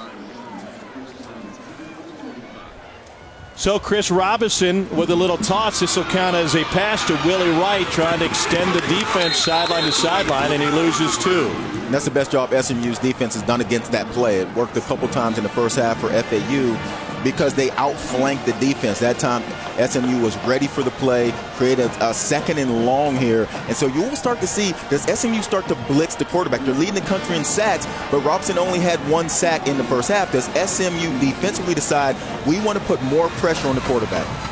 50 sacks on the season for this SMU team, and they come from all over the place. Robinson will step up and try to scramble. Got through the first guy, and he slides down at the 30 for a 7-yard gain. And they sent Patrick Nelson, who leads this team in sacks, off of the edge. FAU, nice job picking up the blitz. Robinson making a quick read downfield, didn't see what he liked. And what he does best is he doesn't get sacked because he tucks the ball and he's willing to run it. And now it's a 3rd and 6, which is a much easier yardage to gain than the 2nd and long.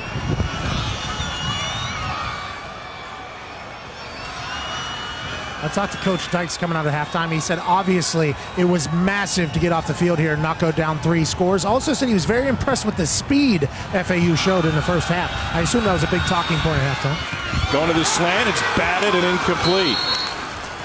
And a big stop for SMU. Nelson had the sack a moment ago, then defending that pass. He's an Illinois transfer.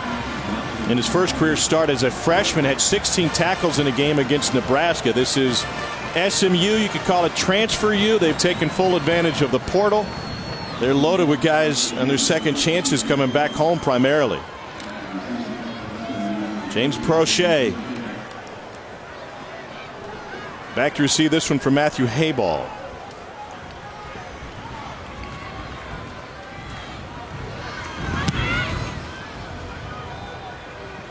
Prochet takes a fair catch at the 31-yard line, a 40-yard punt.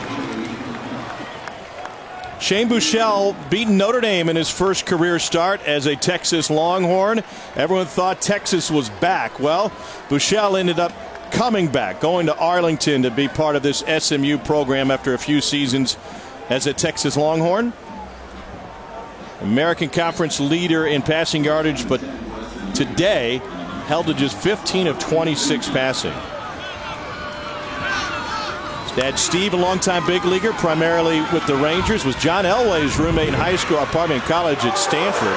And here's James Prochet, Channel 3 with an 18-yard gain. And I like this play call. It is a quick hitch.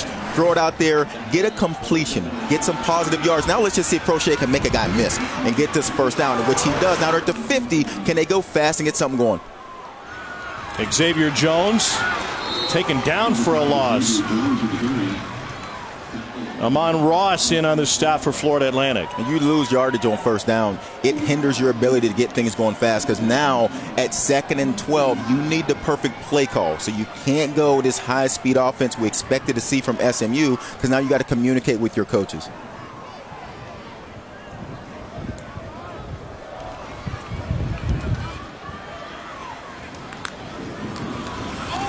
Buechele swings it out to Prochet, and he's only able to find one. Devon Brown with the stop. 3rd and long. That's where you wonder if they're missing Reggie Roberson, the other receiver. Very talented receiver of SMU that got hurt in the middle of the season, hasn't played since. But he was the other bookend for Prochet. He was the other guy that would take some of the coverage attention away. He's not there, and Prochet is your guy with 102 catches. Next guy has 24. So they know you have to go to Prochet, and SMU has just not gotten into a rhythm.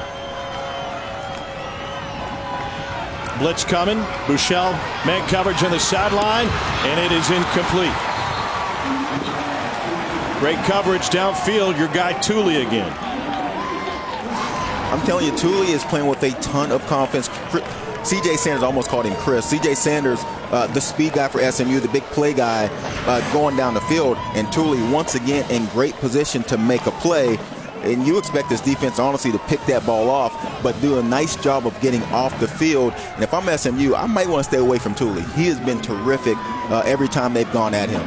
You almost called him Chris because that's C.J.'s dad's name who played ball with you at Ohio State. Imagine being a defensive back against both of you guys. Fair catch taken. And a dangerous reception by Cousart. 15. A little gambling here. 34-yard punt back in a minute.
The College Football Playoff lives on ESPN.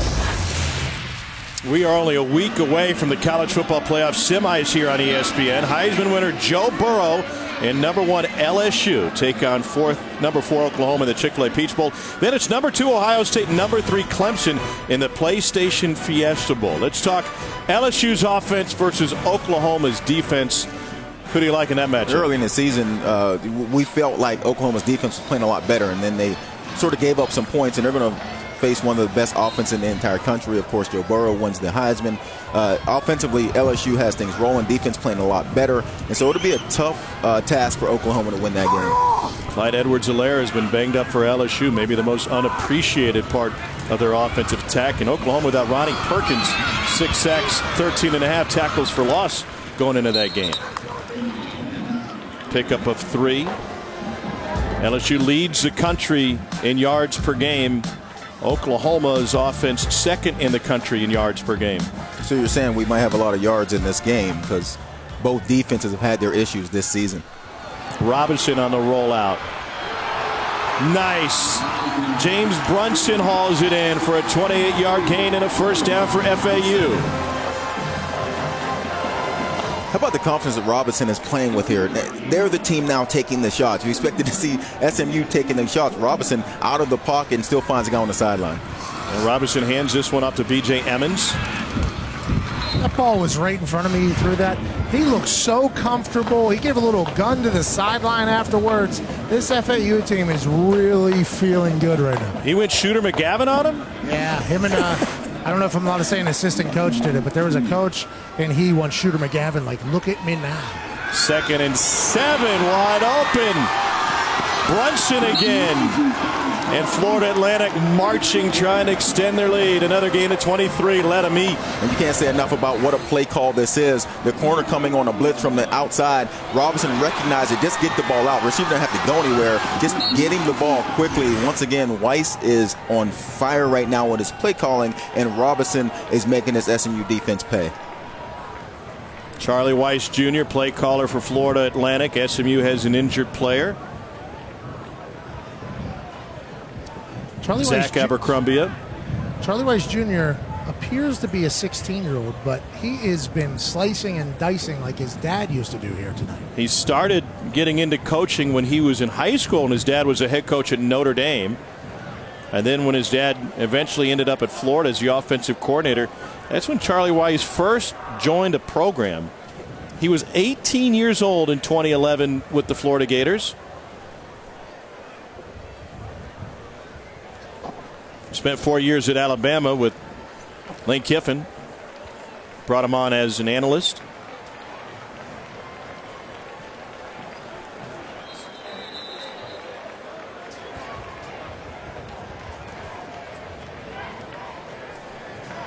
Charlie Weiss Jr. hiding behind the pole. He's kind of been toiling in anonymity with this program, with Lane Kiffin getting all of the appreciation and attention for what they've done offensively, but he's been the one calling the plays this season. And he was fun to talk to last night, and he said that was his first coach's meeting. And once he loosened up, he really loosened up. He got up, he shook her hands, he goes, well, it's the first time I've ever done that. Robinson has room and try to sneak it in. What a fantastic play in the backfield by Rodney Clemens, making his 50th straight start today, and he batted that one down. And that's good recovery by Clemens. This ball comes out late. The receiver's open early. Robinson held the ball, allowing Clemens to come across and make a nice play, but that's man-to-man coverage, and that's the play you want across the field. It's an easier throw for your quarterback. I just think Robinson took a little longer to see it. With Willie Wright in motion, they give it to B.J. Emmons. Emmons picks up 3. You wonder if this is two-play territory if you're FAU right now. With the confidence that they have and the way their offensive line has played in this game, you wonder if they don't get a first down here and they get some positive yards, are they willing to go for it and sort of put a nail in the coffin early in the third quarter?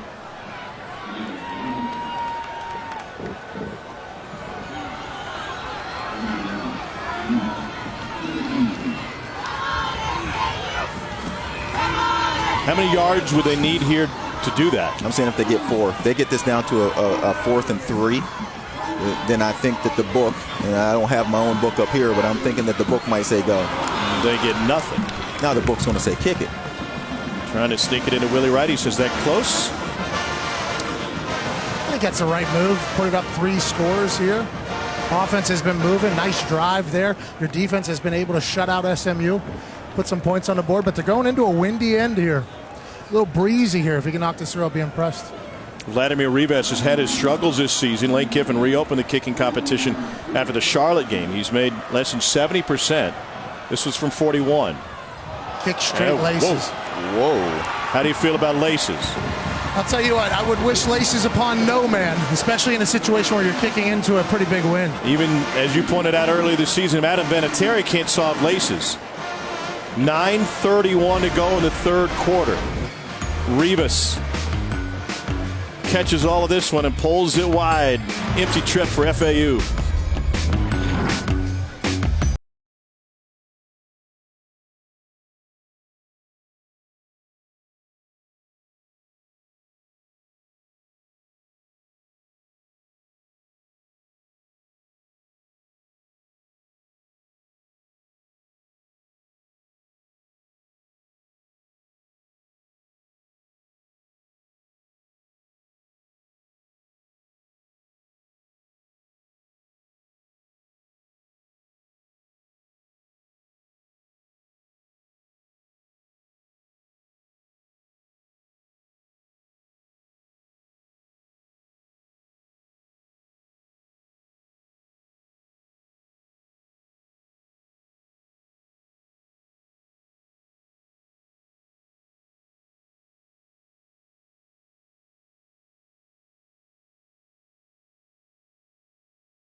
The Cherry Bundy Boca Raton Bowl on ABC is brought to you by Dollar General. Save time, save money every day. Enjoying the Christmas spirit here in the Sunshine State.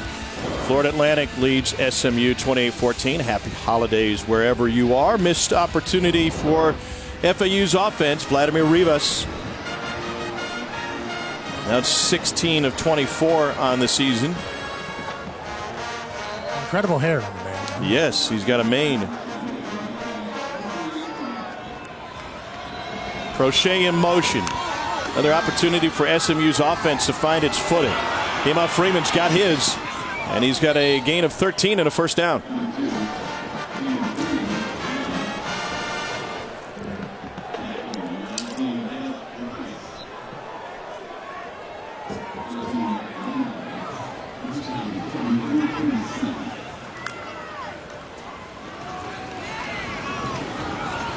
Freeman bottled up. Again, that'll hinder SMU's ability to go fast. They get a good run on first down, get a first down, and they can go fast. And now you get stopped. Nice job by FAU's defensive line, but again, it just slows down the offense of SMU and how fast they can run the next play. Second down 9. Sonny Dykes SMU team.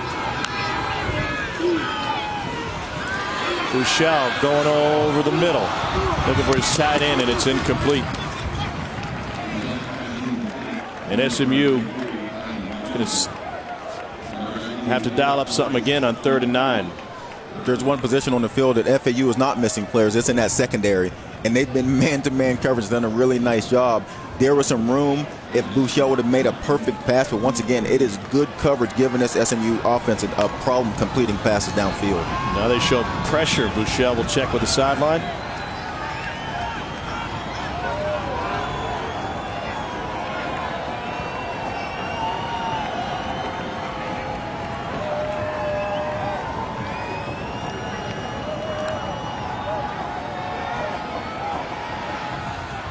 Incomplete. Xavier Jones coming out of the backfield. And an empty possession for SMU. Pat, what's the feel down there with this SMU team? They just look like they don't have a lot of life. They look like they're not in rhythm. They're not going fast on offense. They just look like a team that is just right now hoping something goes well. Yeah, coming out of half, I thought they had good energy. They got the quick 3 and out. They got the ball back, and then whenever they failed a couple of times, it does feel as if the energy has been sucked out of there. Only down 2 scores, but they got lucky with the missed field goal. But they're going to have to get something going sooner. This could turn quick. Denbo punts it away. Kuzart makes a running catch of that one, and he's immediately taken down. Let's go back to the end of FAU's previous possession. Pat, tell us why the laces are important in this attempt. Yeah, I mean, everybody knows from Ace Ventura, Pet Detective, that the laces are a big deal. Finkel is Einhorn. And when you have laces like that, it tends to hang onto your foot a little bit longer, which means if you're a righty, normally you pull it, which he did. So if you hit it fat or you hang onto the laces a little bit, you're going to be tough to get it in the proper direction that you're looking for. That's why laces are paramount. In the NFL, it's the long snapper's job to get the laces down. In college, it's the holder. Couldn't move it around for him, so obviously he was up against a tough one there for that kick, especially going into that windy end down there. Great job getting the Ace Ventura Pet Detective drop in here in South Florida. Well, in the NFL, it's the long snapper's job to get the laces, so I think Finkel and Einhorn were wrong, but Dan Marino didn't deserve all that. SMU drops 8. Robinson throws it through the coverage, complete. Fantastic spacing for Brandon Robinson to pick up 25. I don't know that I can say enough about this offensive line. And look at the space that Robinson has in the pocket to sit back here and deliver the ball downfield. They've just been terrific up front. The confidence that Robinson has, we thought Shane Buechele would have. This has been completely flipped on his head. This offense is not scared to do anything right now. Long throw to the outside to Robinson again. And he turns it into a first down. First-year offensive line coach Jeff Noor deserves credit for getting these guys going. And this pass covers 13 yards. Once again, just look at the space that Robinson has in the pocket. This is a blitz by SMU, but you'd never know it because it did such a nice job of picking it up, giving Robinson all the space he needs to work the entire field. Robinson rolling. And he's going to scramble and takes it right out of bounds after a pickup of 2.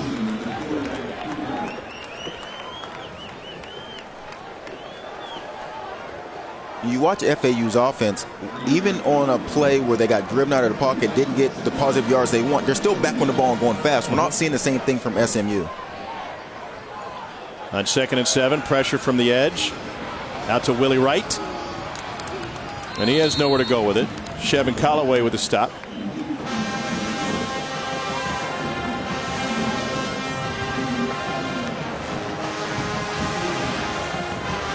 Third down. You got to think it's 4-down territory, especially with what happened last drive. Typically, I would not agree with you, but that last kick, yeah, it's 4-down territory. And so they put it on the ground for James Charles. That'll leave him with 2nd and about 8. Pardon me, 4th and 8. The book can't account for a cool breeze and a lace kick the last drive. Yeah, I don't even think they're going to pull the book out for this one. I think this is just straight let's go for it because we don't trust our field goal kicking ability to get these 3 points from the 30-yard line. SMU didn't expect it like we did, Joey. Apparently they had a different book on their sideline. FAU had to make a couple of last-second personnel changes. SMU didn't have an answer ready. 6:36 to go in the third quarter. 2-touchdown game.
Coming up next, number 19, Boise State takes on Washington in the Mitsubishi Motors Las Vegas Bowl. 7:30 right here on ABC and streaming on the ESPN app. Final game for Washington head coach Chris Peterson, previously the head coach at Boise. 4th and 8. Chris Robinson facing pressure. He got drilled, and the pass falls incomplete, but a flag. Richard McBride, the Auburn transfer, absolutely laid out Robinson.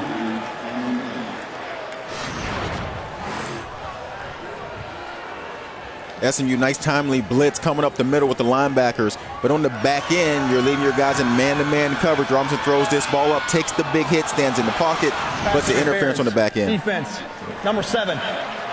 The ball will be placed in the spot of the foul. Automatic. First down.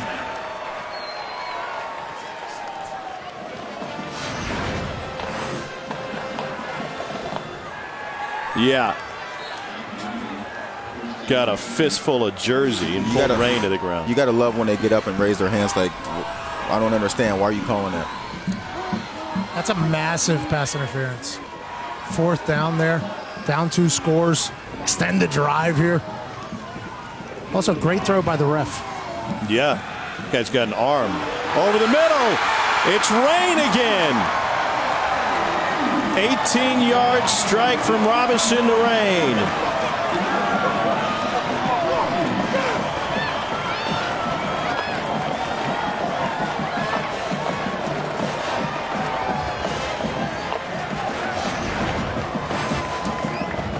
I'm not sure what the linebackers from SMU are doing. They're not actually blitzing, but then they sort of trickle up to the line of scrimmage, and Rain just slides right behind them in an easy play. The SMU defense is completely off balance right now. And again, give Charlie Weiss a lot of credit for his play calling, and Robinson is on fire. Rivas makes the extra point. Robinson and this Florida Atlantic offense got a couple of key scores late in the half, and now they extend to a 3-touchdown lead. I got a chance to chat with the tight ends coach of FAU, and he was very excited for the world to see John Rain. And I don't think there's been a better coming out party than what he's done right now. Coaching runs in the family here at FAU. Clint Trickett, the tight end coach. We mentioned Charlie Weiss Jr. calling the plays. Clint Trickett's dad was the offensive line coach when I was at West Virginia. One of the most tough humans I've ever been around in my life. He's on the sideline right now. Can't help but be proud. He's 2 feet in front of Ray Lewis down here, and there's about a 7-foot difference between the two men, but both fiery individuals. There is some intensity down on that sideline, huh? Well, Ray had no idea who I was. I introduced myself. It's kind of a humbling moment, but yeah, a lot of intensity down here and a lot of celebrating on the FAU side.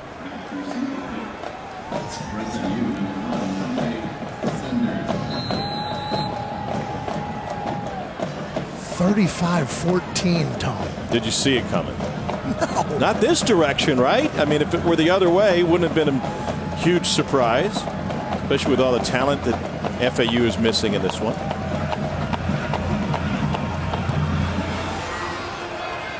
Short kickoff. Oh, miscommunication. The ball is loose and it's kicked out of bounds. Or was it? FAU says they recovered it. I thought it crossed the sideline and got out of bounds. But they may have claimed it. What a play. This would be in a wacky bowl season already. C.J. Sanders was all over for SMU. He collided with Tyler Levine trying to return this thing. The ruling on the field is the ball went out of bounds. Therefore, it is SMU's football. First down. And a heads-up play to recover, but it looked like the FAU player was out of bounds when the ball hit him. If his foot was down out of bounds, then the ball would be dead there.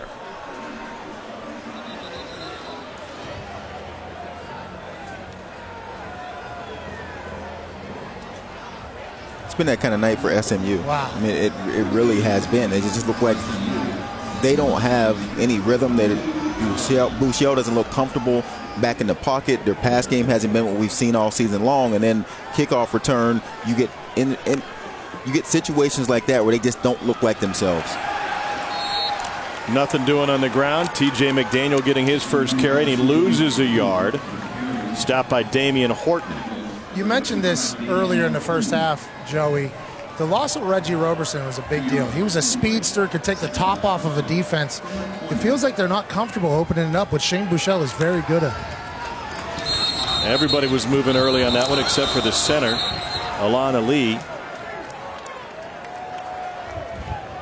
What did Coach Dyke say? Prettiest deep ball he's ever seen? False start. Offense. Number 11. 5-yard penalty. Remains second down. Yeah, Shane Buechele, when he was at Texas, played against Sonny Dykes' Cal team out in the Bay Area and had a big game against him. That must be a little disconcerting when the prettiest deep ball you've ever seen is a guy you're trying to defend. Fifth SMU false start, Pat. I didn't hear exactly what you said there. An FAU fan who was definitely intoxicated just screamed in my ear. But I would like to see them open this up a little bit if you're SMU, and I'm sure the fans, here we are. Deep ball on a line and didn't get enough air underneath it. Crochet couldn't catch up to it. What is, just kind of simplify this, walk me through as a wide receiver the perfect deep ball. Well, you want it to drop on your outside shoulder with the defender on the inside. I just wanted mine to be far and let me go get it. Crochet is not a speedster, and so the ball needs to be put on his body to the outside shoulder, let him make a play. Bouchel is just a little off tonight because he throws the deep ball as well as anyone, as we've been talking about, and he's not doing that in this game. And he's had a couple opportunities, like the last one. Crochet is wide open. He has to deliver that ball. He's only 17 of 32. I like my deep balls way out there. Catch by Granson, and a change of the subject as he picks up a first down. Pickup of 18. And they're jogging to the line of scrimmage. That's a big completion, a big first down. Let's see how fast they can get this offense going. Let's just find a space to sit down. And this is zone. Talk about FAU playing man-to-man all night long. In this situation, they actually go zone, and Bouchel does a nice job of finding the soft spot. We've had a lot of success with Granson. A lot of success right there in that soft spot. 6 catches for Granson and 8 targets. That's fit into Galliard. And it'll be a first down.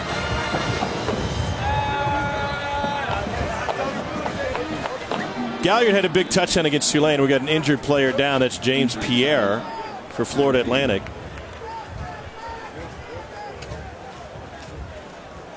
Ali talking with William Davis.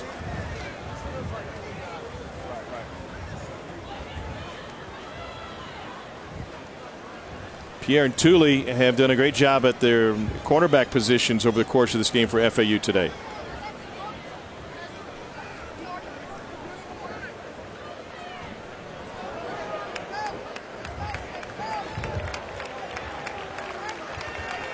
Junior out of Deerfield Beach High School had some sod in his ear hole. How are the field conditions down there, Pat? You know, it's actually not that bad. It was raining on and off there for like the last hour before kickoff. It's been pretty dry out here, though. Pretty good. Haven't seen that many slips except for that one right there.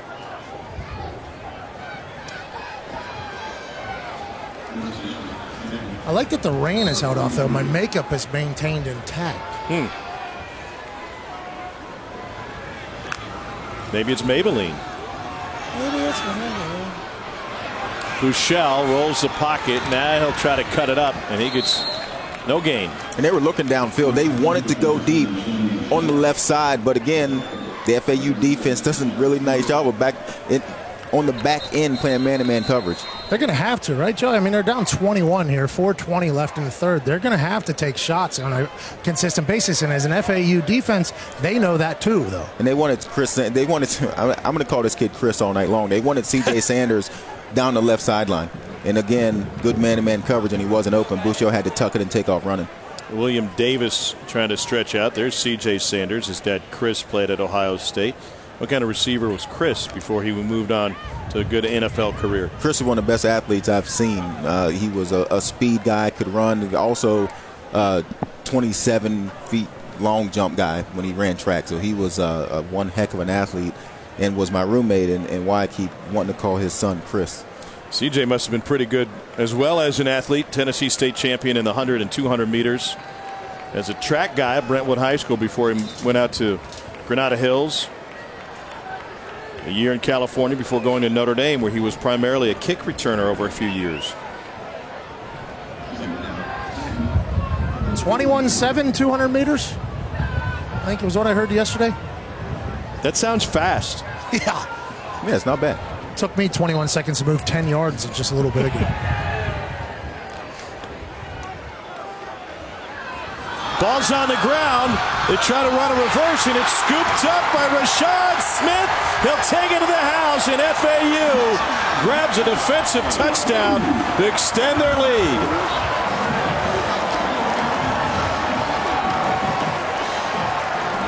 A 32-yard return for Smith, who also has a pick in this game.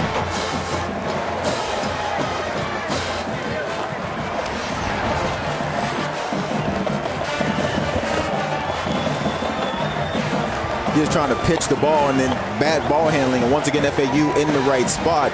They lead the country in turnover margin, and this is how they do it. One at the end of the half, and now one here in the third quarter. And once again, this SMU offense is not what we're used to seeing all season long. When Glenn Spencer was a defensive coordinator at Oklahoma State, he said every week I had to divide my attention between a quarterback like RG3 or Patrick Mahomes or Baker Mayfield, and I learned you ignore the yardage and you've got to be a takeaway defense. We check out today's clutch delivery, brought to you by Chipotle. Freeman trying to pitch to Granson, probably had a pass coming off of that. And Rashad Smith, the senior from Florida City, Florida, says, I'll take that the rest of the way. Rashad Smith's having a big game. He got the interception at the end of the first half, giving them the ball back to get another touchdown before they went to the locker room, and now scoop and score here. Now it's 42-14. 4 minutes left in the third. It's raining. SMU's offense has been off. Buechele hasn't been himself tonight. It's going to be interesting to see if they can even get something going and get back in this game. Only thing harder has been that guy trying to put on a parka. Hey, or I poncho. heard a rumor from an eavesdropping situation from earlier. I guess Lane Kiffin came in yesterday wearing his Ole Miss stuff, and there's a little bit of chirping, and I think this team was excited to prove themselves and show themselves after Lane Kiffin got the job somewhere else. Coach Willie Taggart's on the sideline here watching this tonight. Got to feel good about this team going forward. I mean, this has been nothing short of impressive on all phases here, except for the kicking game, obviously. Well, there's a lot to prove for a lot of people in these FAU uniforms and on the sidelines, including a coaching staff that mostly was left behind by Kiffin when he got the Ole Miss job. Solid return out to the 23-yard line. And they carry that one all the way over to the sideline and flag down. Bruce Feldman has reported that Glenn Spencer will be taking the defensive coordinator job at USF. Pat, I hope you're not in the mix. I was about to hit a 40-yard dash over there, but I just don't think my hammies could hold up. I'm on the other side. Things getting contentious, down 28. Obviously, that type of stuff's going to happen. So Lane, you're telling us that Lane Kiffin was in Boca yesterday? Yeah, and I guess he was wearing his Ole Miss gear. Now, this has not been confirmed except for me eavesdropping on a couple people talking, but I guess he was wearing his Ole Miss gear here in Boca, and it was not received well. And then you add on the fact that some of this coaching staff was left behind. I mean, we got reality After the TV play, happening. Personal foul, late hit out of bounds, kicking team, number 20. It's a 15-yard penalty from the end of the run. First down. So, yeah, you carry him out of bounds and then you flip him down. That'll get you a flag. I mean, what do you expect Lane Kiffin to wear? He's the Lane train. You don't think he's going to be wearing Ole Miss gear wherever he goes? You expect him just to pull on a Lululemon jacket and not wear any logos? But if he shows up at FAU wearing Ole Miss gear, I mean, that's a little bit different, isn't it? Yeah, that's saying something. That is sending a message. Just walk into your ex-girlfriend's house wearing your new girlfriend's shirt. I mean, that's Why would you be wearing your girlfriend's shirt, Pat? well, yeah, I mean, a much slimmer me could potentially do that, but I feel like that is kind of how it was. That's the way the conversation was going. Yeah. Not sure why Pat didn't go the other direction and say girlfriend wearing the boyfriend shirt. I'm in a double X now, okay? It's been a long fall. Deep. Yeah, I feel you. Just wait for the holidays. Incomplete, trying to find Prochet down the sideline. Pat, you look good, bud. No, I mean, it's been a long fall, all right? It's not great. How the jorts holding up? The jorts are good. You know, you're in Boca. You got to wear the boat shoes. You put the jorts on, a little seersucker here to try to fit in with the locals. They've treated me very well, to be honest. I almost got taken out by the ref there, but things have gone well here for the FAU Owls and the Boca residents. Have you met any Boca residents since you've been here in South Florida this week? Well, we were staying at that terrible hotel, and I went and got another one, and they were very, very nice to me over there. Joey, did you stay in the hotel you were assigned? I did. Yeah. I am not that spoiled. I didn't. I didn't have to take my jorts to the other hotel and get them pressed. I just kept mine at the hotel the team was at, and we were good to go. Joey, I had 2 packs of smoked menthols on my balcony waiting for me when I got there. 3 IPA ales empty, and a rat basically in my bathroom. There was zero chance. I worked too hard in my life. There was not a rat in your bathroom. I've worked way too hard in my life to be staying in a dump like that. But The hotel I went to is beautiful. Now all of our good. bosses are watching this game, which is nice. Hello, everybody. 3:18 left in the third quarter. Rhett Lashley must feel like there's a rat in his bathroom because he and Shane Buechele just can't get on the same page. And there's been a lot of coaching over there. It seemed earlier, Joey, that when Rhett was talking to Shane, he was talking about what he's seeing and the decision making. Yeah, and I don't know that it's been decision making has been a problem. I think his delivery has not been great. He doesn't look comfortable in the pocket. He's had his chance to throw the deep ball, which we've discussed numerous times during this game, that he's one of the best deep ball throwers in the country, and he hasn't shown that here. Now, it's windy, it's raining, and maybe that has something to do with it, but Buechele just hasn't looked like himself all game long. Florida Atlantic going to use the clock, and they use B.J. Emmons. Trevor Dembo with the tackle, and Emmons lost his helmet. We've seen a lot of helmets come off in this one. And if you're Willie Taggart, you are pretty doggone excited about what this team has done in this game. I mean, we know at Florida State there was issues with the offensive line and didn't have enough time to recruit. You're starting with the offensive line that tonight has looked like a very dominant front and playing with a lot of confidence. Let me add something to the mix here, and earlier Pat was talking about this being reality TV. The reality is that this FAU coaching staff, except for a couple exceptions we think have jobs lined up, they don't know where they're going to be. And so they'll sit down with Willie Taggart tomorrow and they'll talk about what they've accomplished, and they'll basically interview for the jobs that they hold today come tomorrow. And I bet you it's a much easier conversation after the way FAU has played in this game. If they can finish this off, every one of these coaches deserve a lot of credit for keeping this team intact. We talked about how many players they're missing to come out and play the way they're playing against an SMU team that has won 10 games and has all of their players and their coach. Just says to what these coaches have been able to do in their 9 bowl practices with this team. If I was one of those coaches walking into an interview tomorrow with Coach Willie Taggart, I would go in there with bells on and skipping after this performance. This has been, because anytime you have an interim head coach, it's not easy, right? You're talking about 18 to 22-year-olds. See, a new person in charge, a new schedule, you don't know what's going to happen. This has been handled incredibly, and the only way we know that is the performance on the field.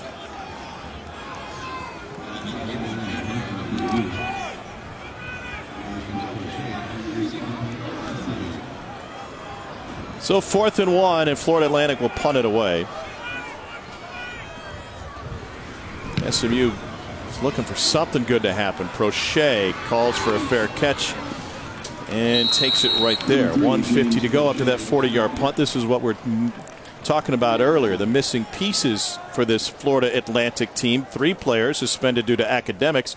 2, including their All-American and the Mackey Award winner Harrison Bryant, the tight end, sitting out along with defensive end Tim Bonner as they get ready for the next part of their playing career in the NFL or wherever. Tom Hart, Joey Galloway. When you factor that in, even more impressive what FAU has done today? I can't say enough about what this coaching staff has done. All we've been talking about is how many players they don't have playing, about Lane Kiffin leaving this team and going to Ole Miss. And so to come out here and play as dominant as they have is that much more impressive. Now, all their offensive linemen are playing. They've played all season long, and you can tell that this is a unit that has something to prove. They know coming in SMU is leading the country in sacks, and they've done nothing but dominate up front and give their quarterback Robinson plenty of room to throw the ball. Jeff Nord, their offensive line coach. And let's look at it from the perspective that Sonny Dykes saw when he took over the SMU program. Deep ball dialed up and no flag on an incompletion. He said, when I got there, I felt like those players felt abandoned. They were heartbroken with the coaches left. And so you could imagine the FAU players, they're left behind here. Lane goes on to the SEC, and they think, you know what? You leave us, we got something to prove. You could imagine that being part of their psyche, too. Yeah, for sure. And then like Pat said, then Lane comes back wearing his girlfriend's shirt, and then all of a sudden you have more of a chip on your shoulder when you take the field. And again, Pat has been terrific to work with. I think if there was something that Pat could take back, it might be the fact that you wear your girlfriend's shirt. She dresses, well, it's my fiance now. She dresses very well. But it is something to the psyche of this team, just showing up and showing out like this with everything that's happened, the suspensions included. I mean, this is a special program Coach Willie Taggart's inheriting. Nico Dotson bats it down. Remember, he was injured earlier, but the nation's leader in picks back on the field. And so that was a quick 3 and out for SMU. At the end of this thing, if SMU doesn't have some sort of miracle fourth quarter, which is possible given their scoring prowess, would you look differently on SMU seasons and accomplishments based on this one game? Well, I think Coach Dykes told us they hadn't played the same in the last month of the season, taking losses to Memphis, a loss to Navy. And so you come into your bowl game and you expect this team to play better than they have, but they just haven't played their best football to end this season. I don't think it doesn't make you frown upon the 10-win season that they've had, because that's impressive coming from 5 wins a season before. But I'm sure as a coaching staff and as a team, they would like to build some momentum going into the offseason, and this has really been a dud unless they turn it around. Jamie Sackville in with that punt. And you look back on SMU's season and the way things played out. When they went into Memphis with game day there, the first weekend of November, they had a lot riding on that game. Memphis survived 54-48. It was a nationally televised game on ABC. You got game day down on Beale Street. And as we talked to Sonny Dykes about it, he said, yeah, it can be tough in situations like that. They would lose 2 games later to Navy because you have so many eggs in that basket. Willie Wright looking for blocking on the edge. He's got his quarterback leading the way, and he's able to change direction and pick up 20 yards. Willie Wright is 5'8", 160, and just quick as a cat. You can see him change directions here. And I think a lot of times he gets lost behind the offensive lineman out block for him, and tough to locate by the defenders as he reverses field and picks up a big first down. At a Range High School in Jacksonville, here's B.J. Emmons. Emmons stood up at the line of scrimmage. Did that long play count as a pass there? Yes. Okay, then this quarterback is 10 yards away from an FAU school record for passing yards on the season. I was just told that by somebody down here on the sideline. He needed 30, he picked up 20. If he gets another 10, he has the all-time FAU season. You get it. Do you just listen to anybody? That is amazing. I was eavesdropping and I just overheard. Well, I'm not allowed to say that. The assistant coach told me this. I guess that's what I've. That's what I've been told. I'm not allowed to say. So this definitely wasn't an assistant coach. It was somebody that looked like one of those, just somewhere else. The mystery man feeding Pat information. Here's Emmons. Emmons picks up 4. That's going to be the end of the third quarter. That is the end of the third quarter. Florida Atlantic pouring it on SMU on the first Saturday of the bowl season. An exciting one here. The Mustangs trying to find their offense headed to the final period. Emotions have been high here in Boca this holiday season. Owls with something to prove. SMU has proved they can party. Can they finish the party?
Happy holidays from the Cherry Bundy Boca Raton Bowl. Florida Atlantic in their home stadium with a 42-14 lead over SMU. Let's check out today's Pacific Life game summary.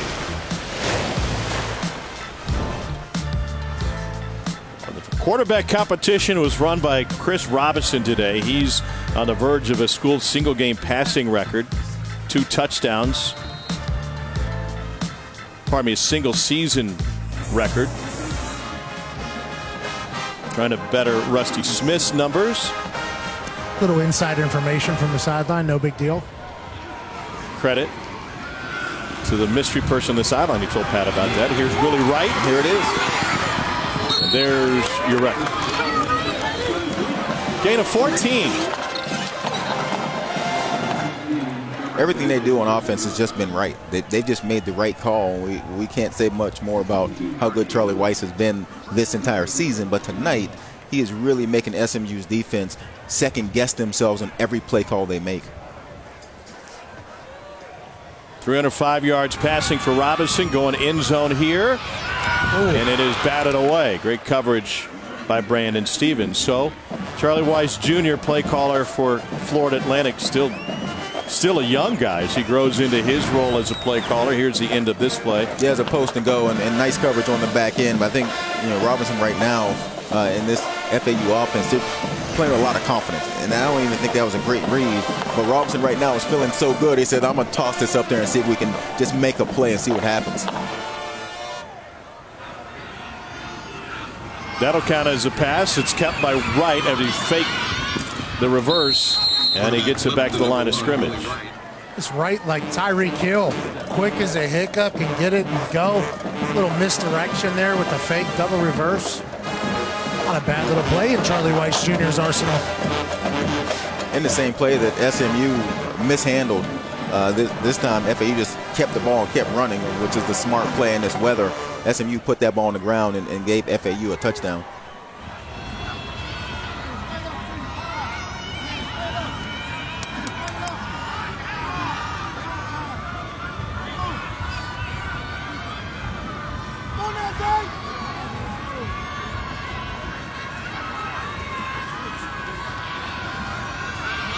Robinson has the right side open, and he's going to step out of bounds, and he took a shot. And I haven't seen a flag come out yet. Brandon Stevens delivered the hit. Robinson literally just pointed at the scoreboard, so I respect that move. And I think it's a clean hit. He's still 1 foot in bounds when the defender makes his move to make the hit. I think it's a good no call by the official.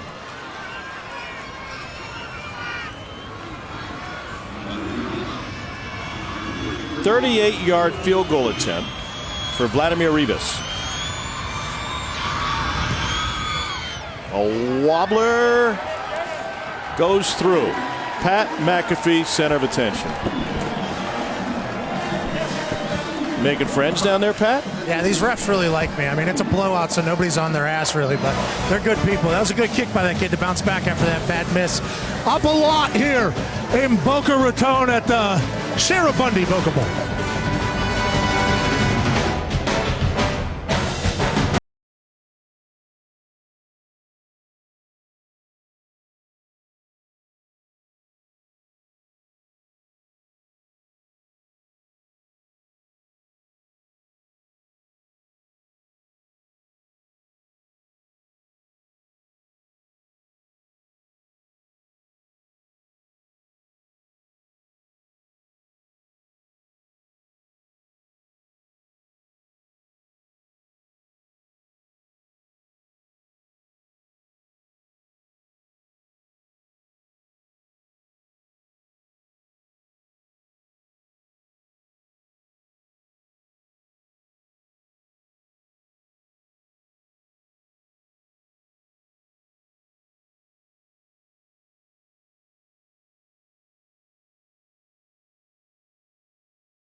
Let's check out today's holiday highlights, brought to you by Macy's.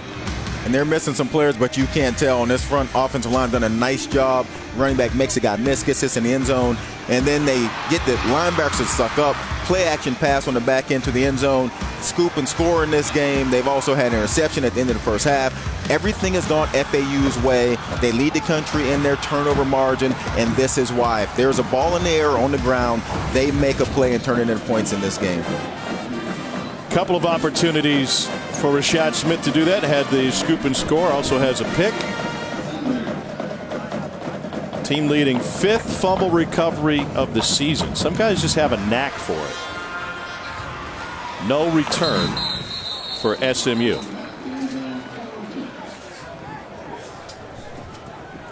Tonight after App State UAB, it's Sports Center with John Anderson and Michael Eaves. They'll break down a big NFL Saturday and all 6 bowl games. Sports Center after the R&L Carriers New Orleans Bowl on ESPN and the ESPN app.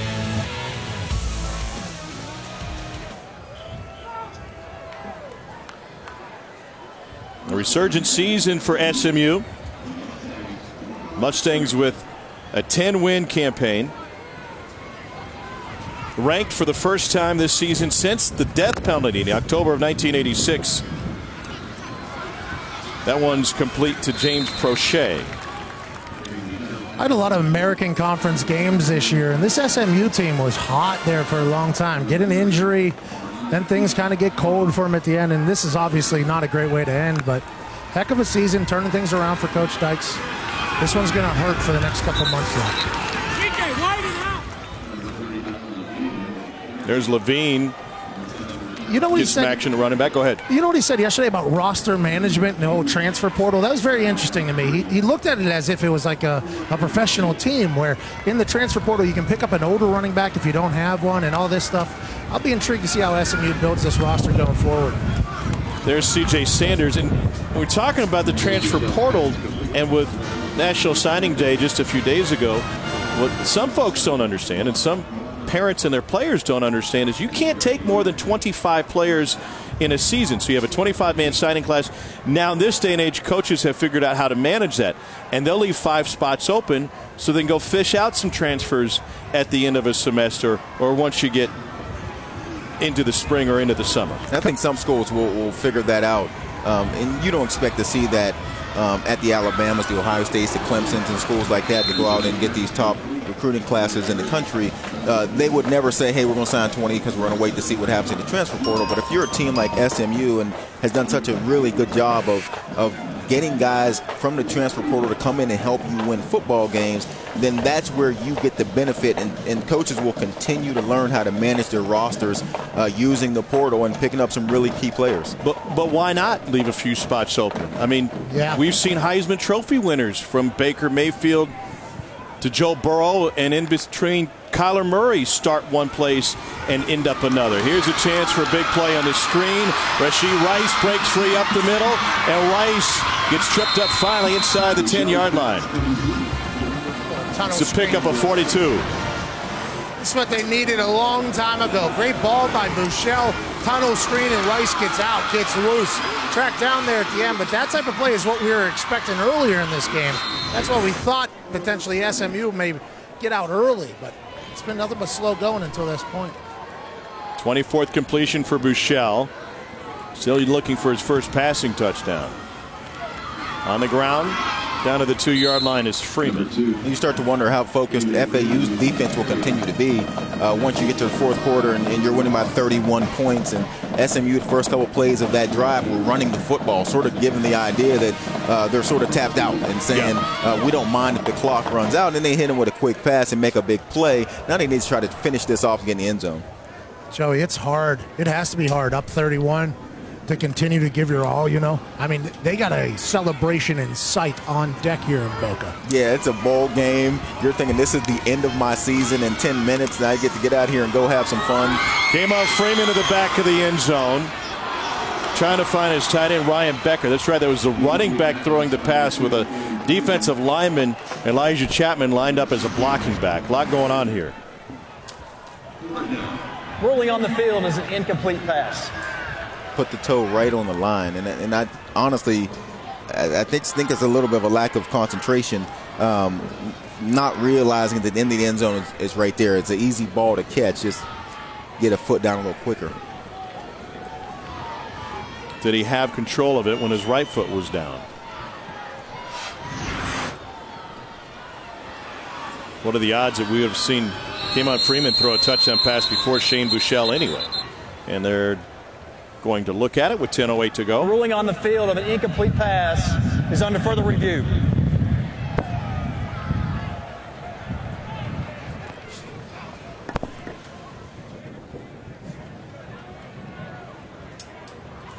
Becker looking for his first touchdown catch of the season.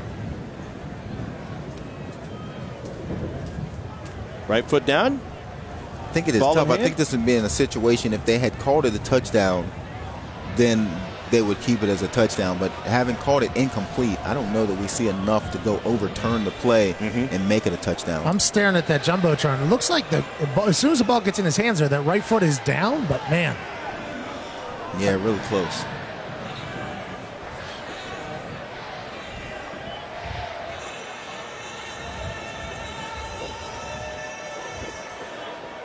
Good extension there, though, huh, Joey? Yeah, I like the extension. I think he sort of lost where he was because he could have got the other foot down if he had just let the foot fall to the ground and then fall over, not necessarily try to take another step, but just put the foot down on the ground. Senior from Marble Falls, Texas, with only 3 catches on the season. It'd be a great way for Ryan Becker to close out his career as a Mustang. What's your guess? My guess is they won't overturn simply because I don't know that is clear enough to see. Sunbelt crew.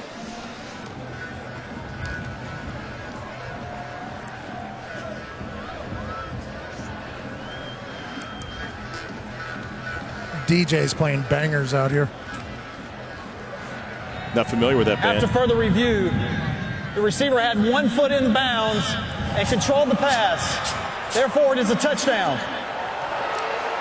So K'Mon Freeman has thrown a touchdown pass to Ryan Becker, lined up in the Wildcat.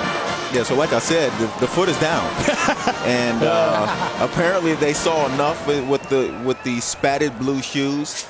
The blue toe was still on the ground when he brings this ball in, and the officials felt comfortable calling that a touchdown. How about the play call to cap a 7-play, 75-yard drive? It would have been nice if we'd have seen that in the first half. But it is a touchdown for Becker. Hey, those are the type of plays that you have all season. And you get to the bowl game, you're like, hey, we need to use it. Let's go with it. 24-point difference, 10:08 to go.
The Cherry Bundy Boca Raton Bowl on ABC is brought to you by Cherry Bundy.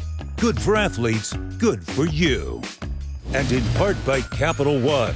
What's in your wallet? There's a look at the Boca Bowl winners over the years. 2014, Marshall beat Northern Illinois. 2015, TOLEDO beat Temple. Western Kentucky over Memphis in 2016. Lane Kiffin's FAU team beat Akron 2 years ago. And last year, UAB over Northern Illinois. Nick Troney looks like he's going to enter the game for FAU at quarterback.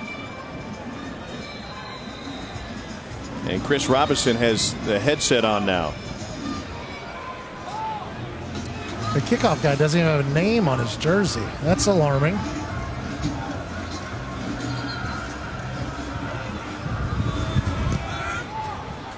They will kick it away. And a fair catch taken. Russell Roberts had to switch jerseys because they had another 49 playing special teams. So that's behind the nameplate missing. Makes sense.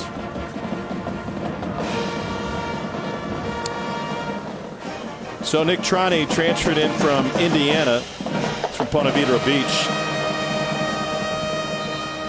And expect to see some run game with Tronte into the game. He's built like a running back. He's 6'2", 215. And in their 4-minute offense situation, they go to Tronte a lot because he is the more physical quarterback and able to run the football. And you expect to see FAU to try to take as much time off the clock in this drive as possible. He averages better than 5 yards a carry. The only bowl matchup between a pair of 10-win teams outside of the college football playoff and the New Year's Six is B.J. Emmons is able to pick up 7.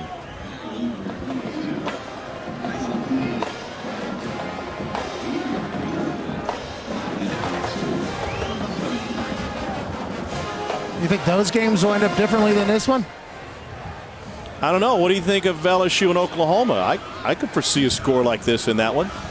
I think. Am I crazy? With the way Joe Burrow's year has gone, from transferring over there, dominating, being humble, the way he accepted that Heisman with that speech was gratitude to everybody. And now there's a bunch of money being raised for a food bank back in his hometown. It feels like this is Joe Burrow's year, and Oklahoma might be just running into a buzzsaw in that situation. But everybody's saying that, so maybe Oklahoma will get motivated by it. I don't see how it could happen. Emmons got bent backward. That is the feel-good story of the Heisman ceremony, Pat. Joe Burrow talking about the poverty level in Athens, Ohio, coal mining town, and hundreds of thousands of dollars have already been raised online and more to come. Joe Burrow is a guy that when you watch him play, you see an attitude and you see a smirk, and then you learn more and more about him, and you learn about moments like that, or the idea that he came up with at his final game at Death Valley to come out with the Cajun spelling of his last name. He walked in the equipment guy's room and said, hey, I got an idea. Can we put an EAUX at the back of my name? And you see a kid that went to LSU and in his first season there didn't have a great year. Yeah. It wasn't terrible, didn't have a great year, and then improved from one season to the next as much as anyone I've ever seen improve at the quarterback position. And now talking about being the #1 pick in the NFL draft possible, what a long road to go through, and you can see the appreciation he had when he accepted the trophy. He's definitely the #1 pick of the draft. I mean, he's a guy that you're going to want to get. After watching him in person, too, he has this calm, cool, collected demeanor that I don't think a lot of people have. He can make plays with his feet. He can make plays with his arm. Cincinnati's probably going to have that #1 pick. Ohio kid, that could be a really good story, as it already has been for Joe Burrow. Tronte carries it there. It was a really new playbook that kicked off that turnaround for Joe Burrow. Talking to him earlier this season, he said, listen, last year I was in an offense where we ran a lot of play action. I turned my back to the line of scrimmage. I'd never done that before. Now we're running an offense, the same thing that I ran in Athens High School. Same thing I ran at Ohio State, and Joe Brady obviously deserves a ton of credit for that. He really does, and we've talked a lot about the difference in this offense and what they're doing this season, and it is used the strengths of Joe Burrow, and then it always helps when you have guys like Chase and Jefferson on the outside, terrific receivers. You just get the ball in their hands, and they can make big plays.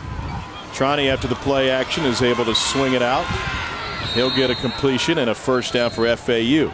And I think if you look on the other team there with Jalen Hurts, utilizes the transfer portal, becomes a star over there in the Heisman machine, Oklahoma, has a good year.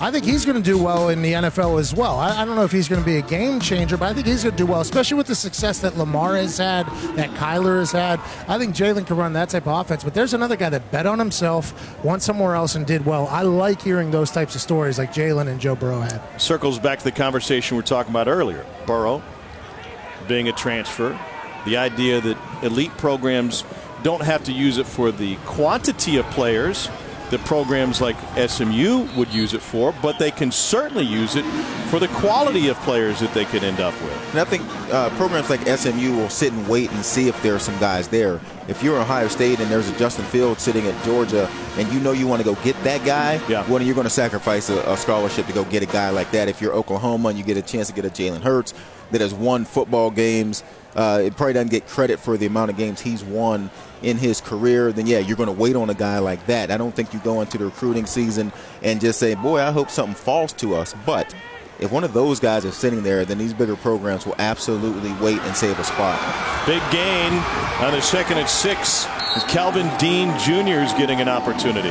Hey, Joey, that's the interesting thing about this. Like, you know, some NFL teams build through free agency. They bring in a lot of people. They utilize the salary cap. And then other teams build through the draft. I think you're going to start seeing that in college ball, too, with the transfer portal, building through free agency, or those that are like homegrown and build a Baylor and Matt Rule takes a lot of pride in the fact that all his guys are homegrown.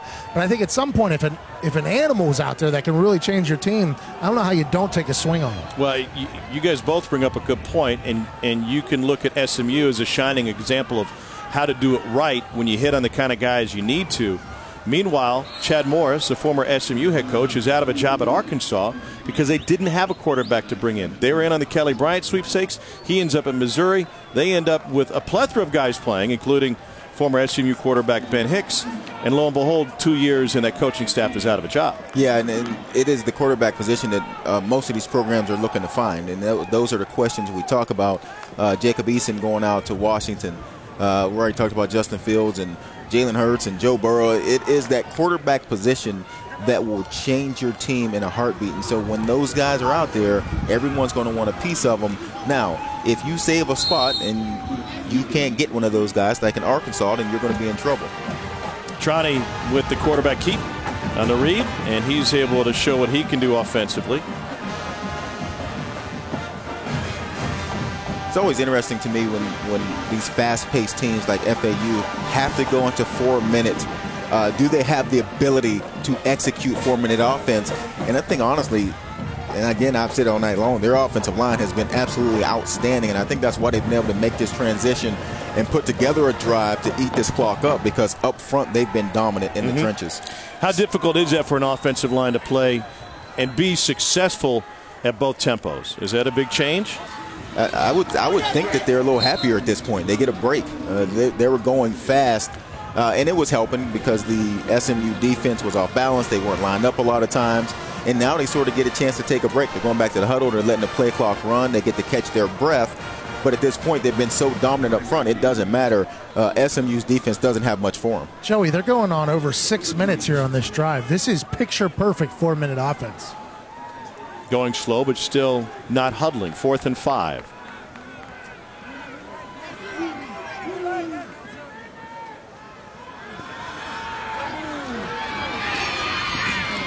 Trani flicks it to the end zone. Got a shot at it, and it's caught. Touchdown, Florida Atlantic. The backup's getting in on the fun. That's a 23-yard completion to Ray Ellis, we think. Find a number 11. And it's the receiver just staying alert. Quarterback scrambling, go to the end zone, have a chance to make a big play, get a touchdown in a bowl game, and lets everyone celebrate. Everything's going right for this FAU team. Everything. That's Javion Posey, the quarterback / wide receiver, the freshman from Greenville, Alabama. His mom's happy. We got the name right. Trani throws a touchdown pass late.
keep it on.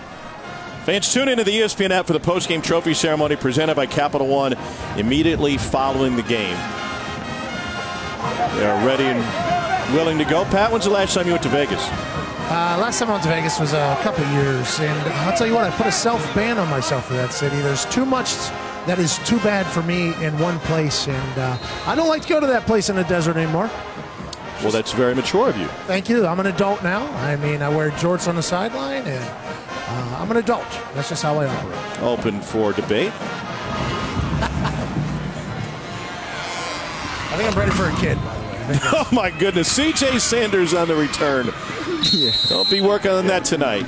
Let's step away before we all get in trouble. 52-21.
Happy holidays. Tom Hart alongside Joey Galloway and Pat McAfee here at the Cherry Bundy Boca Raton Bowl with FAU on top 52-21. You tried Cherry Bundy for the first time yesterday. Recovery drink.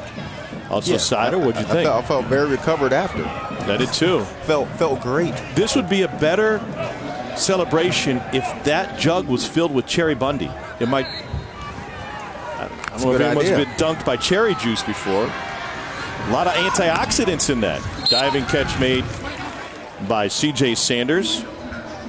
That Cherry Bundy was delicious last night, by the way. Delicious. I don't know how it would go as a bath like I think Coach Spencer's about to get, but it was tasty. Well, if antioxidants are good to drink, surely they're good to bathe in, right? On 2nd and 1. Bentley picks up the first down. Gain of 13. Freshman from Houston out of King High School.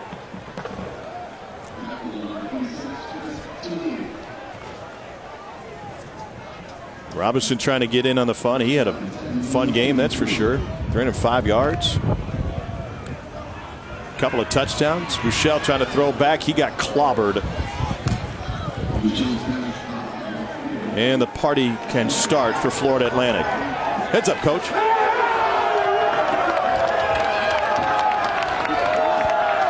Interim head coach Glenn Spencer, as a player at Georgia Tech, he was part of the Black Watch defense with guys like Ted Roof and Pat Swilling. A little chilly at this point. Here's Sanders. And a first down to the 41. Let's check out today's Capital One player of the game. Quarterback Chris Robinson 305 yards, 2 touchdowns. Charlie Weiss Jr. is upstairs. Charlie Weiss. I know. Well, he's down on the sideline. He came down. Yeah, he was hugging guys. He's had enough of the booth. He heard Pat was down there, so he came down to the sideline. He wants to be part of the party. Yeah, he saw Pat. He's like, I got to get down there and get a piece of that guy. I just talked to Steve Shaw, head of officials down here, and said that if I ever walk on the field again, they're going to ban me from all Conference USA play. I thought that was going to come. Charlie Weiss Jr. just got the big shower, though. How about his play calling and his future as a coordinator? Yeah, I think he proved a lot in this game. It's simply because we talked about them missing 3,000 yards and missing all those touchdowns. I think it's the 25 touchdowns missing from this team and coming into this game, missing the Mackey Award winner. And it didn't matter. The play calling was excellent. Robinson played well, delivered the ball. Man, they played with a lot of confidence. You could tell last night we were talking to them. They sounded like a confident group, and they came out and played like it.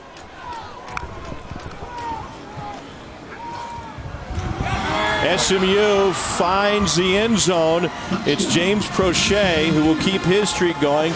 His 12th consecutive game with a touchdown catch in the first touchdown pass of the night from Shane Buechele. That was a good ball there by Shane Buechele. Haven't seen a lot of these from him, but that was a good ball. Right on time to Prochet. Pick up another touchdown here late. His first touchdown pass of the game. I guess it's a little bit of positivity you can ride in the offseason. And that's the most space we've seen between a receiver and one of these FAU defenders. I think FAU is sort of laying back right now, not playing the tight coverage, and that's why Prochet was open.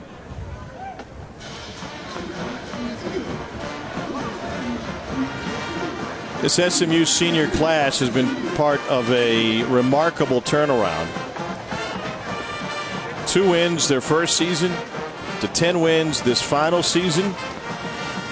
And they've left a legacy and a chance for Sonny Dykes to build right there in Dallas. Get that area to pony up and appreciate him. Xavier Jones, one of the Texas natives, shoulder injury in 2016, missed the season with a red shirt after a school record for freshmen on the ground in 2015 with 10 touchdowns. And if you're Xavier Jones and you can put your name ahead of Eric Dickerson in the SMU record books, you had a heck of a career. Russell Roberts to kick off now, and an emotional feeling to the end of this one.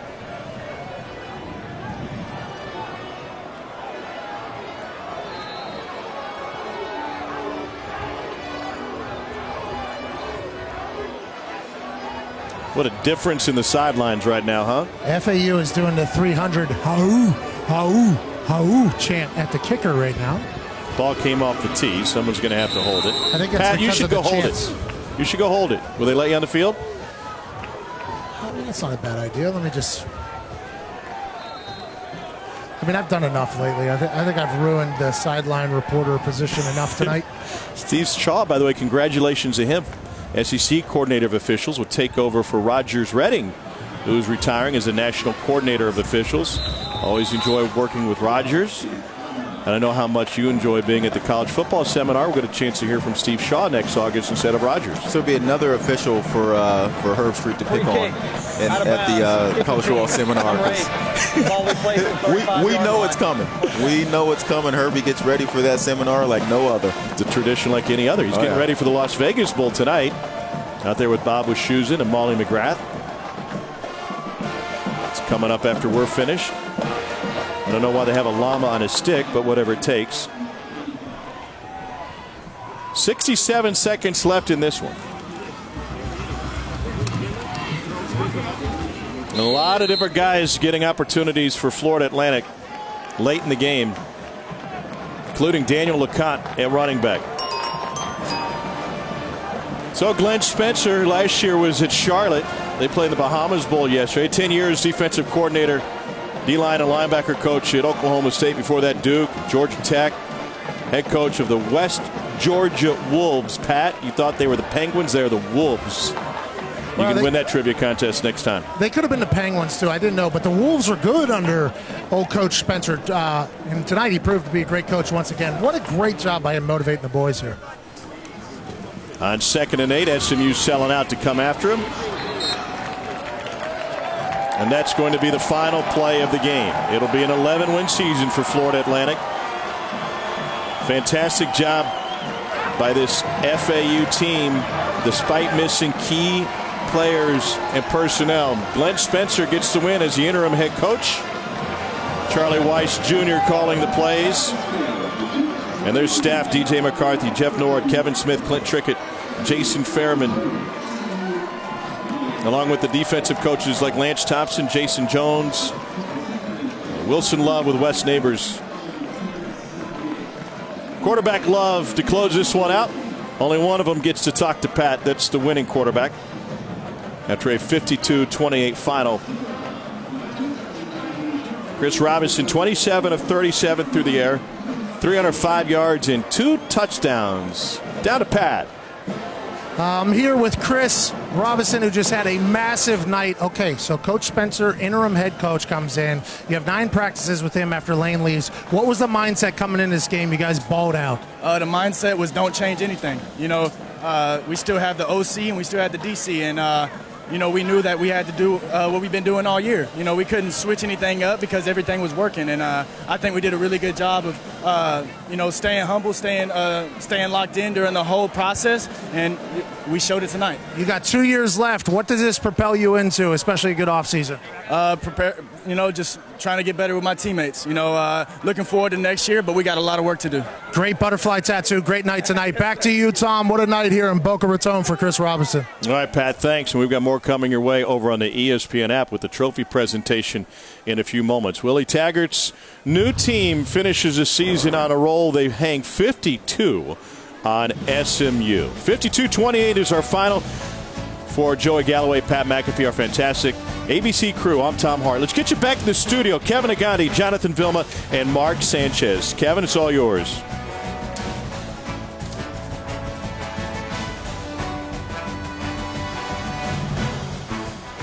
Welcome to the Cherry Bundy Boca Raton Bowl trophy ceremony presented by Capital One.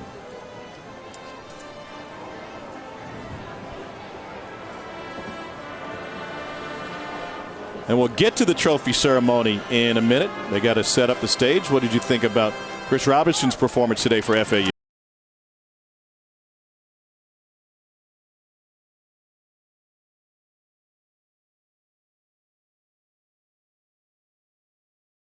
They weren't going to have some of their weapons. They knew that they believed in Coach Glenn Spencer and Charlie Weiss, that they would have this team ready to play, and they came out and they played the kind of game that they've been playing all season long, really. We didn't know they could do it without their missing guys, but clearly they didn't miss those guys tonight.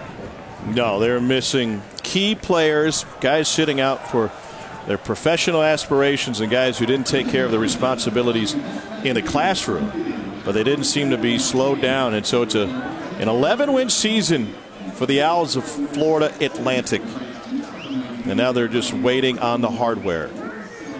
Welcome to the Cherry Bundy Boca Raton Bowl Trophy Ceremony presented by Capital One. The festivities down in the field are about to begin. But first, this message.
On the field of Pat McAfee. Thank you so much. Absolutely love a good trophy celebration, especially at home for the FAU Owls here at Boca Raton. Joining me now is the Bowl Executive Director for the Cherry Bundy Boca Bowl, Doug Mosley. How's it going, Pop? Thank you, Pat. First of all, I want to say what a night. Thank you to these two great institutions, their fans, and everybody that came out to make this a wonderful evening. Thank you to our community, Boca Raton, Palm Beach County. This was a great night. Thank you again to the fans. Let's hand out some hardware. I love it, Doug. I believe you got the first one, pal. Is that correct? Let's get Mike Hagan up here. Joining me now, Cherry Bundy. Let me grab that for you, Doug. Joining me now, Cherry Bundy, CEO. By the way, great juice. The Cherry Bundy juice is incredible. I hope everybody has it. Mike Hagan. Thank you very much. Coach Spencer, great game. Congratulations for both teams. But to the FAU Owls, Coach Spencer, you are the 2019 Cherry Bundy Boca Raton Bowl champions.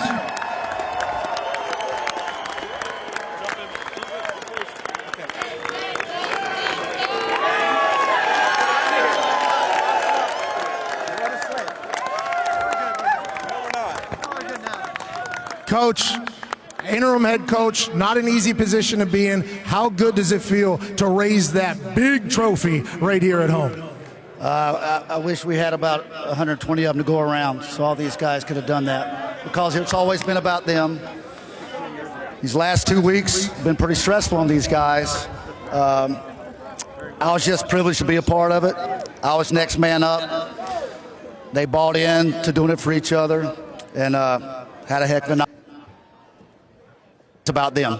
Well, you did a heck of a job with that. Whether it was you, it was them, it was a great team effort. And now, joining me, the city of Boca Raton mayor. The mayor is here, Scott Singer. The city of Boca Raton could not be more proud of our hometown FAU Owls. And we've got 3 MVP trophies to pass out. First, on special teams, congratulations to Matt Habel. Hey, a punter getting some love. I like that, Mayor. On defense, Rashad Smith. Attaboy, Rashad. Interception and a fumble recovery to the house, Rashad. And on offense, Chris Robinson. Well, congrats to everybody.